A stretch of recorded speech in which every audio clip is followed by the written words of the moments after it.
लोगों को देखकर जो मुझको लगता है, मुझको देखकर जो लोगों को ये सोचते हैं कि मैं सिंस बड़े पर्दे पे आती हूँ और बड़े-बड़े लोगों के साथ काम कर किया है मैंने, या फिर मैं बाहर सोशल लाइफ में भी इतना ज़्यादा एक्टिव हूँ, इधर जाना, उधर जाना। तो लोग सोशल मीडिया में जो देखते हैं उसी से धारणा बना लेते हैं किसी के बारे में भी। उनकी भी गलती नहीं है कि और कैसे बनाएँगे। असल लाइफ तो देखता नहीं है ना कोई। लेकिन असल लाइफ में मैं आप लोगों को बता दूं कि जो सोशल मीडिया में दिखता है उसकी मैं एकदम ऑपोजिट हूँ। मैं जाती हूँ काम करने के लिए, मैं सोशल इवेंट्स में भी जाती हूँ क्योंकि वो भी मेरे काम का एक हिस्सा है। एक मजबूरी है कि हाँ, अपने लाइफ को इस पथ पे आगे बढ़ाने के लिए ये करना है, इसलिए करती हूँ। लेकिन असली तुलिका अगर बोलो मैं क्या बनना चाहती थी या मैं क्या हूँ, मैं एक बहुत ही नीचे स्तर पे सड़कों में चलने वाली, ज़मीन पे बैठ के कढ़ाई से दाल चावल खाने वाली, हाथ से वो लड़की हूँ। मुझे ये बड़े-बड़े नाम और रेस्टोरेंट्स और वहाँ पे जाके एकदम नहीं वो है, तो मुझे रास्ते पे किसी ढाबे में ले चलो या किसी चाय की टपरी में खड़े होके चाय पिलाओ या फिर गोलगप्पे खिलाओ, वो मैं पसंद करती हूँ। मैं अमीनाबाद वाली लड़की हूँ। ओह माय गॉड, यस, ये दर्शक जरूर करेंगे। यस, मुझे आप अमीनाबाद में ज्यादा देख पाएंगे, रेनेसा में नहीं दिखेगी। तो आप गवर्नमेंट जॉब में अगर लखनऊ में है तो मैं लखनऊ छोड़ के तो जाऊंगी नहीं। इसलिए बचपन की तुलिका का ऐसा कोई वो नहीं था कि मैं टीवी पे आऊंगी। एंड मैं बहुत ही सेटिस्फैक्ट्री पर्सन हूँ, बहुत जल्दी सेटिस्फाई हो जाती हूँ। तो बड़े बड़े ख्वाब, बड़े बड़े सपने नहीं है कि मैं बहुत बड़ी एक्ट्रेस बनूंगी या मुझे बहुत बड़ा कुछ नाम करना है। नहीं, आए हैं अपना एक किला गाड़ के जाना है। इतना है कि मेरे मरने के बाद मेरे तो पोते और जो भी हैं वो जाने और पहचाने, हाँ ये थी मेरी नानी, देखो। बस इतना। कुछ लोग सिर्फ अपनी आवाज से पहचाने जाते हैं, कुछ लोग अपने चेहरे से, लेकिन कुछ ऐसे भी होते हैं जो जहां भी जाते हैं अपनी पहचान खुद बना लेते हैं। आज हमारे साथ ऐसी ही एक शख्सियत मौजूद है। करीब 2 दशकों से रेडियो की दुनिया में लाखों दिलों की धड़कन, दूरदर्शन से लेकर बॉलीवुड और ओटीटी तक अपनी अलग पहचान बनाने वाली एक शानदार कलाकार, एक ऐसी महिला जिन्होंने सरकारी नौकरी की जिम्मेदारियों के साथ साथ अपने सपनों को कभी मरने नहीं दिया। Radio jockey, actor, anchor, story teller, voice artist, social influencer और इन सब से बढ़कर एक ऐसी इंसान जिनकी कहानी हर उस व्यक्ति को प्रेरित करती है जो मानता है कि अब बहुत देर हो चुकी है। मिस्टर कबाड़ी से लेकर आश्रम तक, बॉबी देओल के साथ स्क्रीन शेयर करने से लेकर लाखों श्रोताओं के दिलों तक पहुंचने का सफर। आज हम जानेंगे उस सफर के पीछे की मेहनत, संघर्ष, रिजेक्शन, सफलता और वो किस्से जो शायद अपने पहले कभी नहीं सुने होंगे। तो बिना किसी देरी के नेशनल न्यूज नाउ पॉडकास्ट में आपका स्वागत है। मैं हूं कौशाम्बी सोमवंशी और आज हमारे साथ बहुमुखी, प्रतिभा की धनी, बेहद प्रेरणादायक व्यक्तित्व मिसेस तुलिका बनर्जी मौजूद है। तुलिका जी, आपका नेशनल न्यूज नाउ के पॉडकास्ट में बहुत बहुत स्वागत है। धन्यवाद, thank you so much Kaushambi. तुम्हारा नाम मुझको बहुत अच्छा लगा, तुम्हारा चेहरा भी बहुत अच्छा लगा और तुम्हारा दिल और दिमाग जानने के लिए अभी और आगे बात करेंगे, जान पहचान होगी। आप सभी दर्शकों को मेरा नमस्कार। सबसे पहला क्वेश्चन, इतने सारे role, RJ, actor, anchor, voice artist, इन सबके बीच असली तुलिका बनर्जी कौन है? असली तुलिका बनर्जी एक बहुत ही हम्बल और बहुत ही डाउन टू अर्थ लड़की है, औरत है, लड़की तो रही नहीं है, वो उसको पार कर गई। इसमें मैं मेंशन करना चाहूंगी कि I am very very down to earth. लोगों को देखकर जो मुझको लगता है, मुझको देखकर जो लोगों को ये सोचते हैं कि मैं सिंस बड़े पर्दे पे आती हूँ और बड़े-बड़े लोगों के साथ काम किया है मैंने, या फिर मैं बाहर सोशल लाइफ में भी इतना ज़्यादा एक्टिव हूँ, इधर जाना, उधर जाना। तो लोग सोशल मीडिया में जो देखते हैं उसी से धारणा बना लेते हैं किसी के बारे में भी। उनकी भी गलती नहीं है कि और कैसे बनाएँगे। असल लाइफ तो देखता नहीं है ना कोई। लेकिन असल लाइफ में मैं आप लोगों को बता दूँ कि जो सोशल मीडिया में दिखता है, उसकी मैं एकदम ऑपोज़िट हूँ। मैं जाती हूँ काम करने के लिए मैं सोशल इवेंट्स में भी जाती हूँ, क्योंकि वो भी मेरे काम का एक हिस्सा है। एक मजबूरी है कि हाँ, अपने लाइफ को इस पथ पे आगे बढ़ाने के लिए ये करना है, इसलिए करती हूँ। लेकिन असली तुलिका अगर बोलो, मैं क्या बनना चाहती थी या मैं क्या हूँ, मैं एक बहुत ही अ, नीचे स्तर पे सड़कों में चलने वाली, ज़मीन पे बैठ के कढ़ाई से दाल-चावल खाने वाली, हाथ ओह! से वो लड़की हूँ। मुझे ये बड़े-बड़े नाम और रेस्टोरेंट्स और वहाँ पे जाके एकदम नहीं वो है, तो मुझे रास्ते पे किसी ढाबे में ले चलो या किसी चाय की टपरी में खड़े होके चाय पिलाओ या फिर गोलगप्पे खिलाओ, वो मैं पसंद करती हूँ। मैं अमीनाबाद वाली लड़की हूँ। ओह माय गॉड! यस, ये दर्शक ज़रूर यस। करेंगे। मुझे आप अमीनाबाद में ज़्यादा देख पाएँगे, रेनेसां में नहीं दिखूँगी मैं। लोग आपको आज आश्रम से जानते हैं, लेकिन हुँ। शुरुआत कहाँ से हुई? बचपन की तुलिका कैसी थी? बचपन में ऑनेस्टली सेइंग मैंने सोचा नहीं था कि ऐसा कुछ रुख लेगा, मेरी ज़िंदगी ऐसी कुछ वो होगा, इस पथ पे जाऊँगी या मैं टीवी पे आऊँगी, क्योंकि बचपन में उन दिनों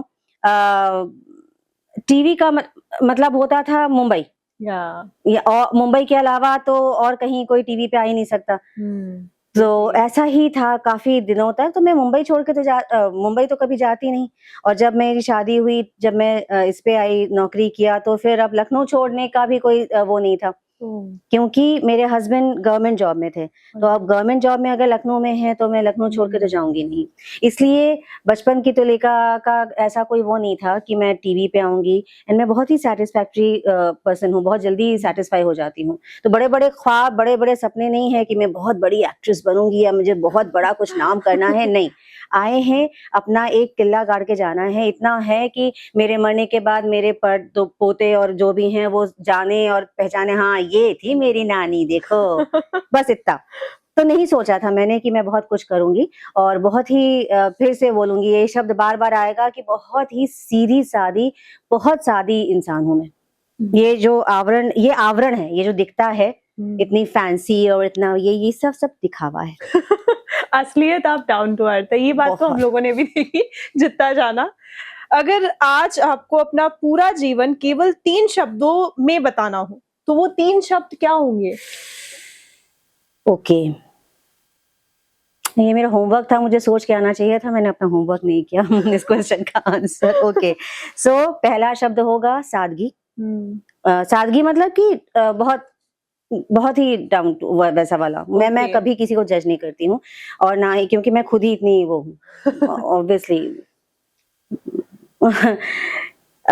और दूसरा है, मैं अगर कोई मेरे साथ रहेगा कुछ दिनों तक, तो उसको समझ में आएगा कि मैं बहुत ही स्ट्रिक्ट फॉलोअर हूँ नेचुरल थेरेपी की।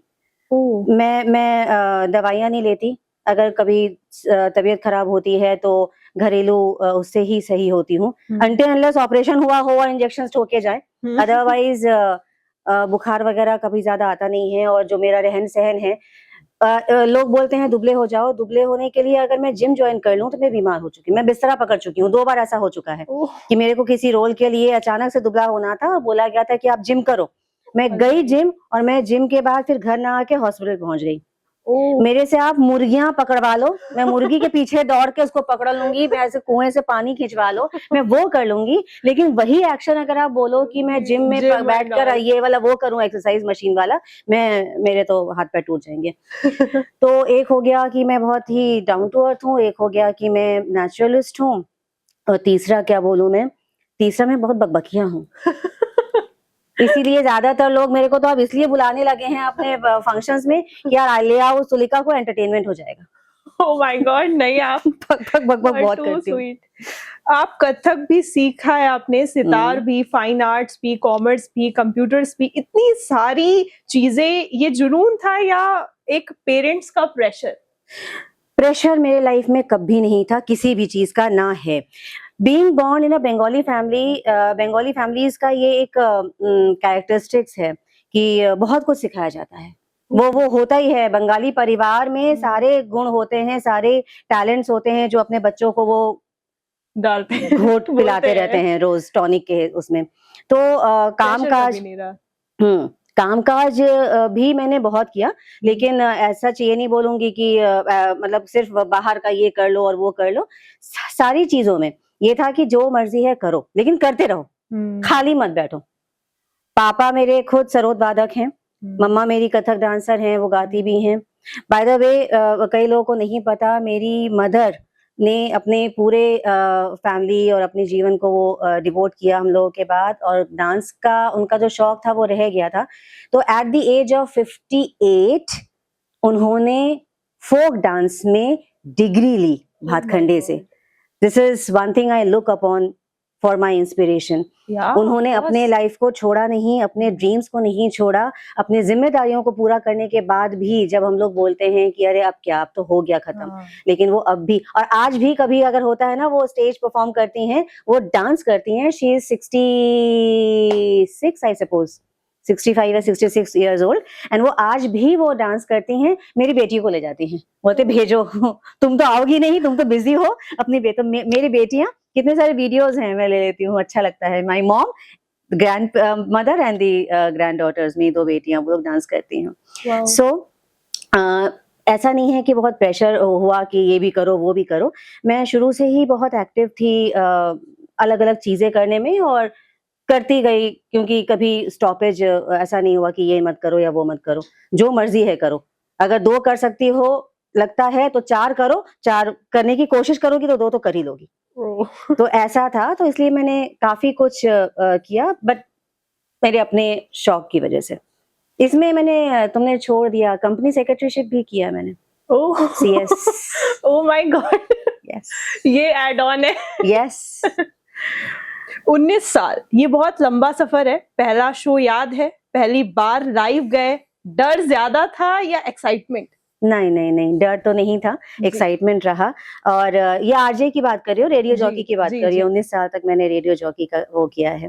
तो जैसे कि मैंने बोला, मैं बकबकिया तो हूँ ही, तो इसलिए कोई डर तो था नहीं कि क्या बोलेंगे बस। और इसलिए भी नहीं था क्योंकि रेडियो शुरू से ही मेरा एक सेकंड होम रहा है। व्हाई? बिकॉज मेरे पापा आकाशवाणी में कार्यरत थे, प्रसार भारती में। तो वो लेके जाते थे, वो बच्चों को नहीं लेके जाते, क्विज में बैठा दो, 250 रुपए मिला करते थे मेरे को, मैं जाती थी और वहाँ पे क्विज का गेम खेल के आती थी बचपन से। तो वहाँ पे कैसे रील बदली जाती है, क्या वहाँ का एनवायरनमेंट है, इससे मैं अवगत थी, मुझे पता था। तो it was like my second home. तो जब वहाँ पे बड़े होने के बाद मैंने माइक के सामने भी अपना रखा, तो मुझे हिचक तो नहीं हुई, और वैसे भी मुझे हिचक होती नहीं है। अभी किसी कोई पूछता भी है कि इतने बड़े बड़े कलाकारों के सामने आपने वो किया, बॉबी के सामने वो किया, आपको डर नहीं लगा? नहीं लगता, बल्कि मैं इतना बोलना शुरू कर देती हूँ या इतना आगे वो हो जाती हूँ कि दूसरा बंदा सक पका जाता है। अरे यार ठीक ठाक हो, थोड़ी डाउन हो जाओ। आपने जैसे बताया बॉबी देओल, तो बॉबी देओल असलियत में कैसे है? मतलब कुछ एक्सपीरियंस अपने शेयर करिए। बिल्कुल तेरे मेरे जैसे हैं हम सब लोग, जितने भी बड़े उसमें हो जाए, ये मान के चलो सब लोग कि ये सब कुछ दिखावा होता है। इन रियलिटी वही हाड़ मांस के, वही दिल और वही दिमाग रखने वाले हम सब लोग नॉर्मल पीपल होते हैं। घर में वैसे ही झगड़ा होता है सबके, फिर प्यार भी होता है, बहुत काम होता है तो लगता है यार भाड़ में जाऊं मैं, कुछ देर, कुछ नहीं तो दिन में देखो तो कहाँ जाऊं, बाथरूम में बंद कर दूं, मैं बाथरूम में बैठूंगी, जैसे हम लोग करते हैं नॉर्मली, वैसे ही ये लोग भी करते हैं, हम लोग की तरह ही हैं। बस ये है कि एक पर्टिकुलर लाइफ में आने के बाद थोड़ा उन लोगों को भी उस लाइफ को पब्लिक के लिए मेंटेन करके रखना पड़ता है, तो उसका जो इफेक्ट आता है थोड़ा बहुत। Otherwise once they come back from that ना, वो आवरण जब हटाते हैं, वो चमड़ा जब हटाते हैं नकली वाला, तो सब ऐसे ही हैं। खाना खाने लगे, मैंने तो डांट भी दिया था उसको एक बार। हम लोग खाना खा रहे थे एंड द शेफ केम, भाई इतने बड़े लोग, सर कैसे बना, तो उसने कुछ बोल दिया बॉबी ने कि भाई ये इसमें ऐसा क्यों, इसमें ऐसा क्यों। तो वो बेचारा कितनी उम्मीद से आया था, वो चला गया। मैंने बोला यार क्या जरूरत थी, अच्छा लगा हो ना लगा हो, इतने शौक से बनाया था तेरे लिए, कितना वो करके बोल देता। But the good part is उसने बुलाया उसको दोबारा एंड उसको सॉरी बोला। अच्छा। मतलब वहां पे भी करेक्ट हुआ, ये स्टेटमेंट अच्छा। मतलब ऑन स्क्रीन भी मैंने उसको हड़काया है, ऑफ स्क्रीन भी हड़काया है। ओह माय गॉड! कोई ऐसा बहुत इम्पोर्टेंट किस्सा जो आपको लगा हो कि नहीं यार, ये ज़्यादा तो नहीं हो गया पर ये ठीक भी था? ऐसा कोई किस्सा बॉबी देओल के जो साथ? अभी मैंने बोला वो क्या यही तो है? अच्छा यही था? यही तो है। मतलब एक बार को बॉबी देओल को मैं बोल रही हूँ, कुछ टोक रही हूँ, तो ये कुछ ज़्यादा तो नहीं हो गया? मन में मेरे भी आया था, लेकिन अब बोल दिया तो बोल दिया। बोल दिया। कभी लाइव में ऐसी गलती हुई जिसे याद करके आज भी हँसी आती हो कि ये क्या हो गया? अरे! आए दिन कुछ ना कुछ होता रहता है। जो ज़्यादा बोलते हैं वो कई बार बिना सोचे-समझे बोलते हैं, मैं भी हूँ ना। एक बार को बोल देती हूँ, उसके बाद फिर लगता है कि क्यों बोला? नहीं बोल के भी हो जाता था, या कोई काम किया। तो ऐसा तो हर बहुतों के साथ, तो पर्टिकुलर एक ऐसा इंसिडेंट तो मुझे ऐसा नहीं याद है, बट होता रहता है, ये तो सबके साथ होता रहता है। पछतावा भी होता है कई बार। सबसे ज़्यादा क्या होता है, जब लड़ाई होती है, उसने कुछ बोल दिया और मैं घुन-घुन करते आ गई, और जैसे ही वहाँ से हटी, फिर अरे उसको ये जवाब देना चाहिए था, क्यों नहीं दिया मैंने? अब मुझे वो जवाब देना है उसको। वो बाद में याद ये आता है। रिएक्शंस आते हैं। ये मुझे उस बार क्यों नहीं वो जवाब आया? मैं उसके साथ ये कर देती, मैं वो कर देती, मैं इसको ये बोलती, उसके पास कुछ, तो वो चीज़ कई बार हुआ है। फिर उसके बाद आपने कभी ट्राई किया कि अब बोल देती हूँ, अभी टाइम है? उसके बाद वो तो छूमंतर हो गया ना, उसको जो सुनाना था वो सुना के छूमंतर हो गया। बाद में फिर कभी मौका मिलता है तो स्ट्रैटेजाइज़ करके, प्लान करके बदला लेती हूँ। मैं महान नहीं हूँ, कोई मेरे को हर्ट करता है तो मैं वापस हर्ट करती हूँ। हर्ट करती हूँ। मारती हूँ उसको तीर, चुभो-चुभो के। क्या बॉलीवुड अभी भी यूपी को सिर्फ अपराध, राजनीति और गालियों तक सीमित करके देखता है? Okay, coming to a bit serious note, इस बारे में मैं सच में बात करना चाहती थी कि बॉलीवुड यूपी को, मैं ये तो नहीं बोलूँगी कि सिर्फ़ अपराध और इन सब का, लेकिन हाँ, ये है कि यूपी को बॉलीवुड ने एक टैग लगा दिया है कि ऐसा ही होता है। अब कभी भी आप जाओ, यूपी के जो भी बनते हैं, यूपी की औरतों को वही साड़ी पहननी है, बीच की माँग निकाल के जूड़ा बनाना है, आपको वही मंगलसूत्र पहनना है, वैसे ही वो सिंदूर वो करना है, चाहे आप कितने भी बड़े घर के दिखाए जाएँ या छोटे घर के दिखाए जाएँ, बट और यूपी की औरतें ऐसी नहीं होती हैं। मतलब वी आर ऑल्सो अलग-अलग सबके, के हम लोग भी काफ़ी मॉडर्न होते हैं, हम लोग भी काफ़ी वैरायटी के वो हैं, बट वो लोग मानते ही नहीं हैं। वो लोग एक एक तबका, एक स्टैम्प लगा दिया है कि हाँ, यूपी है तो ऐसा ही दिखाया जाएगा, इसी टाइप का घर दिखाया जाएगा, मॉडर्नाइज़ नहीं है। जैसे आप अगर मुंबई के घरों को देखिए तो वो कितने मॉडर्न दिखाए जाते हाँ, हैं, और उसके उसमें आर्किटेक्चर यहाँ का भी बहुत अच्छा है। अगर ना बताया जाए कि यूपी है तो कहाँ से वो कोई होगा, पता लेकिन वो चलेगा। यूपी को वो पोर्ट्रे ही इसलिए किया जाता है कि भई यूपी अलग है, ऐसा है। तो ये अगर को कभी ये कोई सुन रहा हो, तो ये मेरी रिक्वेस्ट है बॉलीवुड से कि यूपी को का असली रूप जो है, वो दिखाने की कोशिश करिए, और असली रूप अभी यूपी पहले जैसा नहीं रह गया है। एग्ज़ैक्टली। बहुत डेवलप हो गया है, बहुत कंधे से कंधा मिलाकर आपके मुंबई के उसमें चलता है। सो इसको हम लोग भी फेस करते हैं। इससे क्या होता है ना, मीडिया को, स्पेशली फ़िल्में और इन सबको लोग फ़ॉलो करते हैं। जो असली आम पीपल होते हैं, आम लोग, जनता, इसी को देखकर, मीडिया और फ़िल्मों को देखकर वो लोग वैसा करने की कोशिश करते हैं, वैसा बनने की कोशिश करते हैं, जैसा दिखाया जाता है। अगर आप दिखाएँगे ही गलत, अगर आप दिखाएँगे ही उस स्तर का, उससे ऊपर ही नहीं बढ़ेंगे, तो आगे फ़ॉलो करके हम लोग भी कैसे ऊपर बढ़ेंगे? एग्ज़ैक्टली। हम लोगों को पोर्ट्रे करने के लिए मैं भी एक टैग में आ गई हूँ। वही एक ज़्यादातर जितने भी मैंने किए हैं, वही हीरो-हीरोइन की अम्मा, और वैसे ही वो जूड़ा बना के, साड़ी पहन के वैसे करो। सो वैरायटी नहीं दिखाते हैं। यूपी को फिर वही एक टैग उसका दिखाते हैं। तो ये एक तो है गलत। फ़िल्मों में एंट्री आसान थी या बहुत रिजेक्शंस मिले? नहीं, अपने आप को मैं थोड़ा-सा खुशकिस्मत बोलूँगी जी। कि स्टार्टिंग में जब बॉलीवुड यहाँ आया, लखनऊ में आया, तो शुरुआती में उन लोगों के पास भी डेटाबेस बहुत ज़्यादा नहीं था आर्टिस्ट का। मैं सिंस मीडिया में थी और मीडिया के लोगों के साथ कनेक्टेड थी, तो मुझे मौके बहुत अच्छे-अच्छे मिले। और स्टार्टिंग में तो कोई मतलब बहुत ज़्यादा रिजेक्शंस नहीं, 10 में से 6 मिल जा रहा है अगर प्रोजेक्ट, तो उसको रिजेक्शन नहीं बोलते हैं। फिर धीरे धीरे धीरे धीरे बाकी लोग भी आए, जब डिमांड बढ़ी तो सप्लाई बहुत ज्यादा हो गई। अब ये ऐसा हो गया है कि इतने आर्टिस्ट हो गए हैं, इतना बड़ा आर्टिस्ट हब बन गया है ये भी, और आर्टिस्ट बैंक बैलेंस भी उन लोगों के पास काफी हो गया है, तो अब रिजेक्शंस होते हैं। अब बोलो तो 20 में से शायद 1 ही मिले, 2 ही मिले, बाकी सब में नहीं होता है, या वो 1-2 भी नहीं मिले। लेकिन पहले अच्छा था, तो पहले शुरुआत में जो अच्छा मिल गया ना, तो उससे मैंने अपने आप को एस्टैब्लिश कर दिया। अब अगर हल्का भी हो गया है तो चलता है, लोग जान तो गए ना। एग्जैक्टली। वो जो स्टार्टिंग वाला स्ट्रगल था, जो दूसरे लोगों को मैं देखती हूँ काफी है, वो मेरा नहीं था इतना। बॉलीवुड असल में जैसे आजकल के जो जेंजीज है या नया फेस है कोई, जो बॉलीवुड क्या उनको मौका देता है? आज का बॉलीवुड तो हाँ देता है, फ्रेश फेसेस को बहुत इस वक्त एंट्री मिल रही है, उनका बुलावा आ रहा है, कितने मौके मिल रहे हैं। पहले के ज़माने में मौके नहीं हुआ करते थे, किसी की किस्मत हुआ करती थी कि वो वहां तक पहुंच जाए।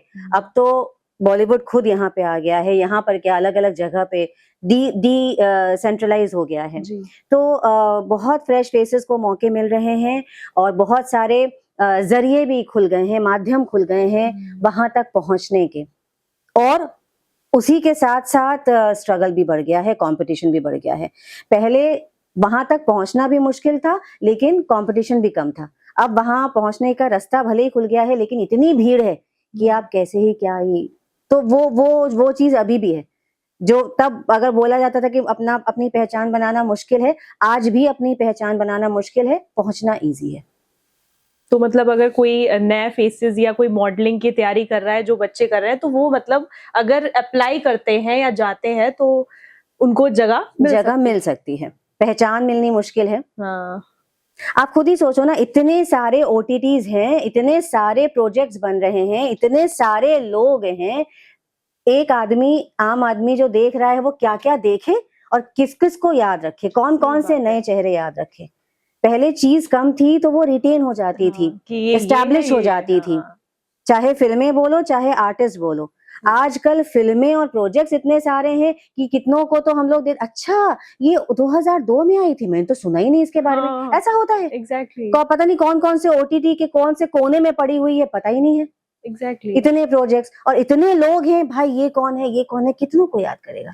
तो अपना पहचान बनाना मुझे ऐसा लगता है कि अभी मुश्किल है, लेकिन हाँ, आपको जरिया मिल जाएगा कि आप उस रास्ते में कोशिश तो कर ही सकते हैं जाके। बॉलीवुड अगर किसी को बाइकआउट कर देता है तो क्या फिर मौका नहीं देता है? कोई भी बड़ा एक्ट्रेस हो या नेपो किड हो? जितनी बड़ी बड़ी चीजें हैं इंटरनेट में हम लोग सुनते हैं, वो सारा कुछ एक जरिया है एडवर्टीजमेंट का और पेपअप वो करने का। एक बहुत बड़ी वर्चुअल दुनिया है जिसमें हम लोग अब ज्यादा रहने लगे हैं। उस दुनिया को चलाने के लिए मोबाइल में जो हम स्टफ्स देखते रहते हैं, अपना अपना पूरा दिन इसको डिवोट कर देते हैं, तो मैटर भी तो चाहिए। सही बात है। चाहे एक ही चीज के कई पहलू होते हैं। आप अभी इसी का मैंने देखा, ये जो प्रीतम एंड पेड्रो में जो लड़का है हिरानी जी का, पहले अगर आता तो बोला जाता नेपोटिज्म है। आज उसने मेहनत करके अच्छा लग गया तो बोला गया कि अरे वाह, ये होती है असली टैलेंट। तो कोई बोलेगा नेपोटिज्म है, वो इसलिए आया क्योंकि हिरानी जी का है, कोई तो पहलू अलग अलग हैं। अब अगर बॉयकॉट करने की बात हो तो बहुत सारे फैक्टर्स होते हैं, किसी को कोई बॉयकॉट बॉलीवुड कर नहीं सकता, क्योंकि आपका मोनोपोली तो है नहीं। कैसे करोगे आप बॉयकॉट? सपोज करो आज हम लोग इतना सुनते हैं कि ये करण जौहर ने फलाना धमाका को या किसी XYZ ने ABC को बॉयकॉट कर दिया जी। तो XYZ ABC को नहीं देगा ना काम। XYZ के अलावा MNOP कितने सारे प्रोडक्शन हाउस है, वो उसको काम देंगे। सही बात है। वो अगर अपना लोग अगर उसकी डिमांड कर रहे हैं तो वो उसको काम देंगे। अभी धुरंधर हुआ, किसी ने किसी उनको वो किया कि नहीं काम नहीं देंगे, कुछ हुआ था, तो क्या काम नहीं मिलेगा? मतलब बॉयकॉट कोई सोचे भी तो कैसे कर सकता है? रणवीर सिंह के लिए हाँ, किसी को भी बॉयकॉट करना इतना आसान थोड़ी है। प्रोडक्शन हाउस को वही देना पड़ेगा जो पब्लिक डिमांड करेगी। पब्लिक अगर डिमांड कर रही है, तुम बॉयकॉट करके कहाँ जाओगे? नहीं, एक मिनट, मैंने किसी में देखा था कि श्रद्धा कपूर को सब बहुत बोल रहे थे कि वो नेपो किड है, शक्ति कपूर की लड़की है। ऊपर से स्टार्टिंग में उन्होंने यशराज की फिल्म के कॉन्ट्रैक्ट को नहीं कंप्लीट किया, जिसकी वजह से उन्होंने कई फिल्में छोड़नी पड़ी उनको। कुंडे जैसी बड़ी-बड़ी फिल्में जिसमें प्रियंका चोपड़ा जैसी हीरोइंस ने काम किया है, तो उनको वहाँ से हटाया गया। जो उनको जगह मिलनी चाहिए वो नहीं मिल पाई। तो क्या आपको लगता है ऐसा? अगर वो नहीं मिल पाया तो हो सकता है वो उसके लिए बना ही नहीं था। ऐसा तो नहीं है कि वो नहीं मिला इसलिए वो बनी नहीं। उसने वो नहीं किया, उसमें हम लोगों को नहीं पता उसकी लाइफ में क्या चल रहा है। एक आम जनता को क्या पता है कि उसमें श्रद्धा कपूर को आना चाहिए था, अच्छा नहीं आई तो ये उसका लॉस थोड़ी है। जब तक जनता को पता ही नहीं है, ये मुझे भी, मेरे लिए भी खबर है, तो मुझे तो पता ही नहीं था कि अच्छा ये श्रद्धा कपूर को निकाला गया था या उसको नहीं दिया गया था। मेरे लिए तो श्रद्धा कपूर ने अभी इतना अच्छा परफॉर्मेंस दिया, इतने सारे वो दिए हैं, तो मेरे लिए तो और भी अच्छी फिल्में आ रही हैं।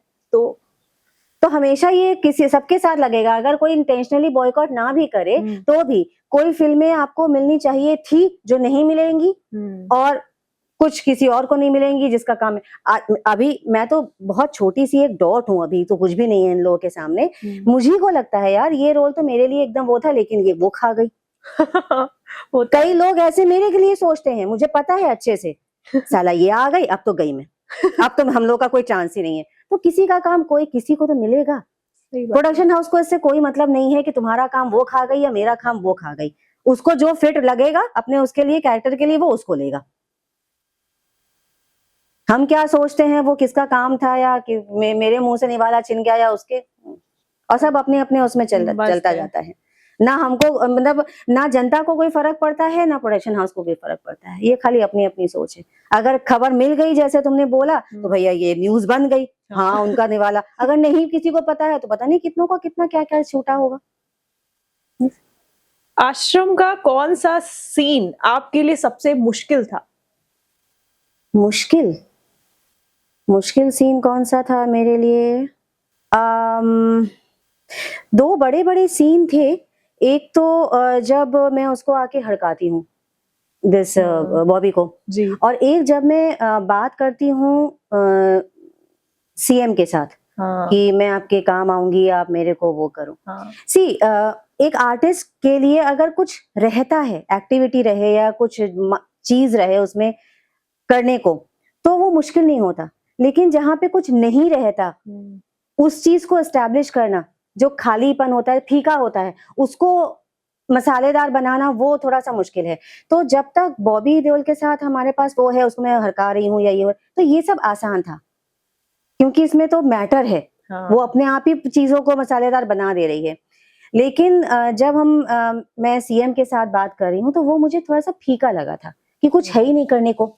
ये सिर्फ आश्रम की बात नहीं है, मैं बाकी भी उसमें देखती हूँ जहाँ पे कैरेक्टर को दिया है, उन्होंने लिखा है स्क्रिप्ट में कि कैरेक्टर ऐसा है, वो करता है, तो बड़ा अच्छा सा निकल के आ जाता है, आपको करने में भी मजा आता है और मुश्किल नहीं लगता। लेकिन अगर एक सिंपल सा लिखा हो कि हाँ वो ये थी, ऐसा ऐसा, वो उसकी माँ थी। अब माँ थी तो क्या है, मैं कैसे अपने आप को एस्टैब्लिश करूं, मैं क्या करूं कि मेरे कैरेक्टर को कुछ मिले करने को, कुछ रंग भरा जाए, इतना फीका है। तो ऐसे कुछ सीन्स थे जहाँ पे सिर्फ बकबक करना था, तो वो थोड़ा सा मुझे लगता था कि यार क्या करूं, क्या ऐसा कर दूं, आंख मारूं या वो करूं। तो एक सीन था जहां पर वो सीएम के साथ मैं आती हूँ उसको बोलने के लिए कि भाई बॉबी तो मेरा काम, बाबा तो मेरा काम कुछ कर नहीं रहा है, आप ही मेरे बेटे को। तो बोलता है फिर मतलब क्यों रखे, तो मैं उसको बोलती हूँ सुनिए बड़े काम आऊंगी मैं। तो मैंने उसमें थोड़ा सा वो किया कि थोड़ा फ्लर्टियस लगे, सुनिए बड़ा काम आऊंगी मैं आपके, हाँ रख लो मेरे लड़के को। तो वो बोलता है।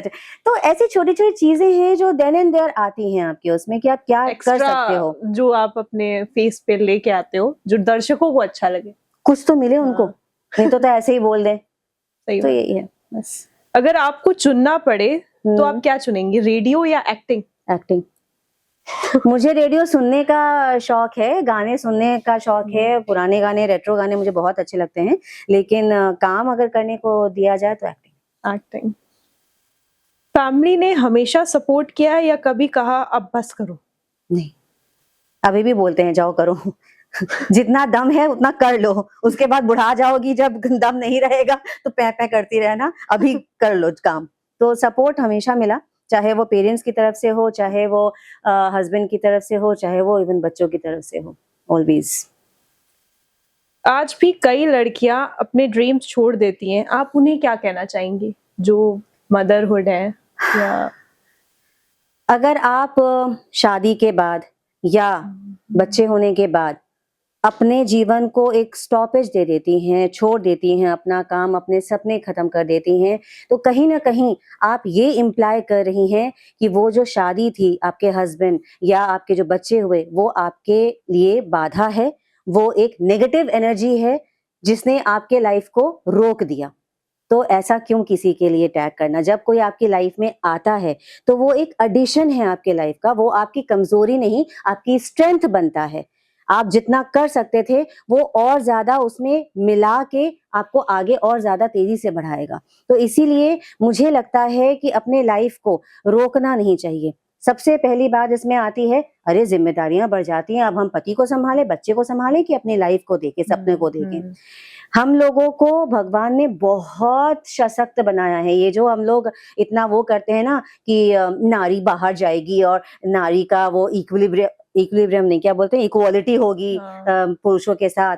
इतना गलत तरीका है, विमेन एम्पावरमेंट को हम लोगों ने बिल्कुल डिस्टॉर्ट करके पेश किया है।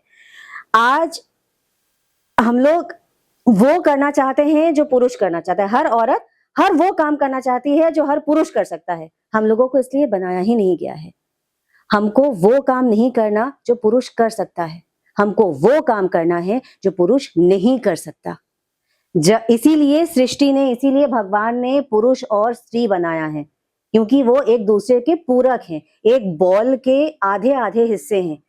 तो अगर आप सेम सेम हिस्सा बनोगी तो वो आधा तो रह ही जाएगा ना। सही तो बात। जो जो पुरुष का काम है उसको करने दो। और इसमें ईगो का कोई वही नहीं है। पता नहीं क्यों इसको ना टैग कर दिया गया है कि अगर हम बाहर कमा के नहीं ला रहे हैं तो ये मतलब हम लोगों का कोई अस्तित्व नहीं है। हम घर नहीं देखेंगे तो तुम्हारा कोई अस्तित्व नहीं होगा। तो जो काम असाइन किया गया है पुरुषों के लिए वो करने दो उनको। उनको इसीलिए इतना स्ट्रॉन्ग बनाया गया है कि वो बाहर जाके खेती कर सके या काम कर सके। तुमको इसीलिए नाजुक बनाया गया है क्योंकि तुम्हारा दिमाग स्ट्रॉन्ग है, क्योंकि तुम्हारी मैनेजमेंट स्किल्स इतने स्ट्रॉन्ग हैं। उन लोगों को नहीं समझ में आएगा कि कपड़े आप यहाँ पे रख दो और यहाँ पे रख दो। तुमको समझ में आएगा कि हाँ 4 जगह के वो करके। तो तुमको ये शक्ति दी गई है, इसका इस्तेमाल करो ना। तो हम लोगों को ये बहुत अच्छी शक्ति दी गई है, भगवान ने देकर भेजा है कि हम सब लोग अपने घर को, अपने रिश्तों को, मल्टीपल रिश्तों को संभाल सके अपने करियर के साथ। ऐसा नहीं है कि सिर्फ एक ही काम करेंगे और उतने में ही खत्म। अगर आप कर रहे हैं तो आप अपने पॉसिबिलिटीज को, अपने कैपेबिलिटीज को कट ऑफ कर रहे हैं खुद से। It's just about management. थोड़ी सी हो सकता है टेम्परेरी मुश्किल होती है, लेकिन हो जाता है। शरीर में कहीं चोट लगता है तो धीरे धीरे वो आदत हो जाती है ना। स्टार्टिंग में आपके नाक को भी अगर एक गोबर की स्मेल आएगी, आप वहां पे रहो तो वो भी चली जाती है। अगर चोट लगती है तो वो स्टार्टिंग में दर्द होता है, उसके बाद आप उसके साथ काम करना शुरू कर देते हैं और वो सही हो जाता है। उसी तरह अगर आपके लाइफ में भी कभी कोई हिंड्रेंस आता है जो आपको लगता है मुश्किल हो गया है काम, वो मुश्किल को थोड़ा सा मैनेज करके आगे बढ़िए, वो हो जाएगा। आपके लाइफ आपका, हम लोग, ये नेचर इज वेरी वेरी, इससे अच्छा तो कोई मैजिक है ही नहीं। इससे अच्छा तो ये मैन मेड है, वो सब हल्का है। इसीलिए मैं इतनी स्ट्रांगली नेचुरलिस्ट हूँ। आप मेरे को उसमें छोड़ दो ना, कहीं एक बहुत अच्छे 5 स्टार होटल में, मैं शायद एग्जिस्ट नहीं कर पाऊंगी। आप मेरे को जंगल में छोड़ दो, मैं सही में 1 साल बाद भी जिंदा मिलूंगी तुमको अच्छे से। तो इसीलिए मैं अगर मैसेज की बात करूं तो मैं यही मैसेज देना चाहूंगी कि मैंने तो कभी नहीं किया, और अगर किसी एक बंदी को भी मैं अपनी बातों से इंस्पायर कर सकूं तो मेरा मैसेज यही है कि कभी भी कोई एज नहीं होती है सही में रुकने की। ये सिर्फ अपने आपके दिमाग में होता है। Do not stop until you yourself want to. मेरे लाइफ में भी ये आया था, ये मेरी चॉइस है। कई लोग होते हैं, मुझे ये बनना है, वो बनना है। अगर बनना है तो बनो, लेकिन मुझे गृहिणी बनना था, मुझे काम नहीं करना था। मैं बहुत टैलेंटेड थी और इसीलिए पापा मम्मी को थोड़ा सा वो भी हुआ। I was very talented. I was good in sports. I was good in curriculum activities and music and everything. And I was good in studies as well. Second आती थी क्लास में। तो जब इतना ब्रिलियंट बच्चा होता है तो हमेशा मम्मी पापा को यही लगता है, पेरेंट्स को, कि अरे वो कुछ बन के दिखाएगा, आगे कुछ बनेगा। लेकिन टैलेंटेड होने के बावजूद मेरे बड़े सपने नहीं थे। मुझे काम नहीं करना था। मुझे मुझे बाहर जाके ये ऐसे किसी की नौकरी नहीं करनी थी। मुझे मुझे रूल्स रेगुलेशंस और टाइम बाउंड और ये सब मुझसे होता नहीं है। मुझे आप डेली एक लेज़ी मॉर्निंग्स दे दो, काम मैं सब करूँगी लेकिन अपनी मर्ज़ी से आराम से करूँगी, वैसे वाला वो है। तो मुझे अपने घर के साथ रोमांस करना अच्छा लगता है।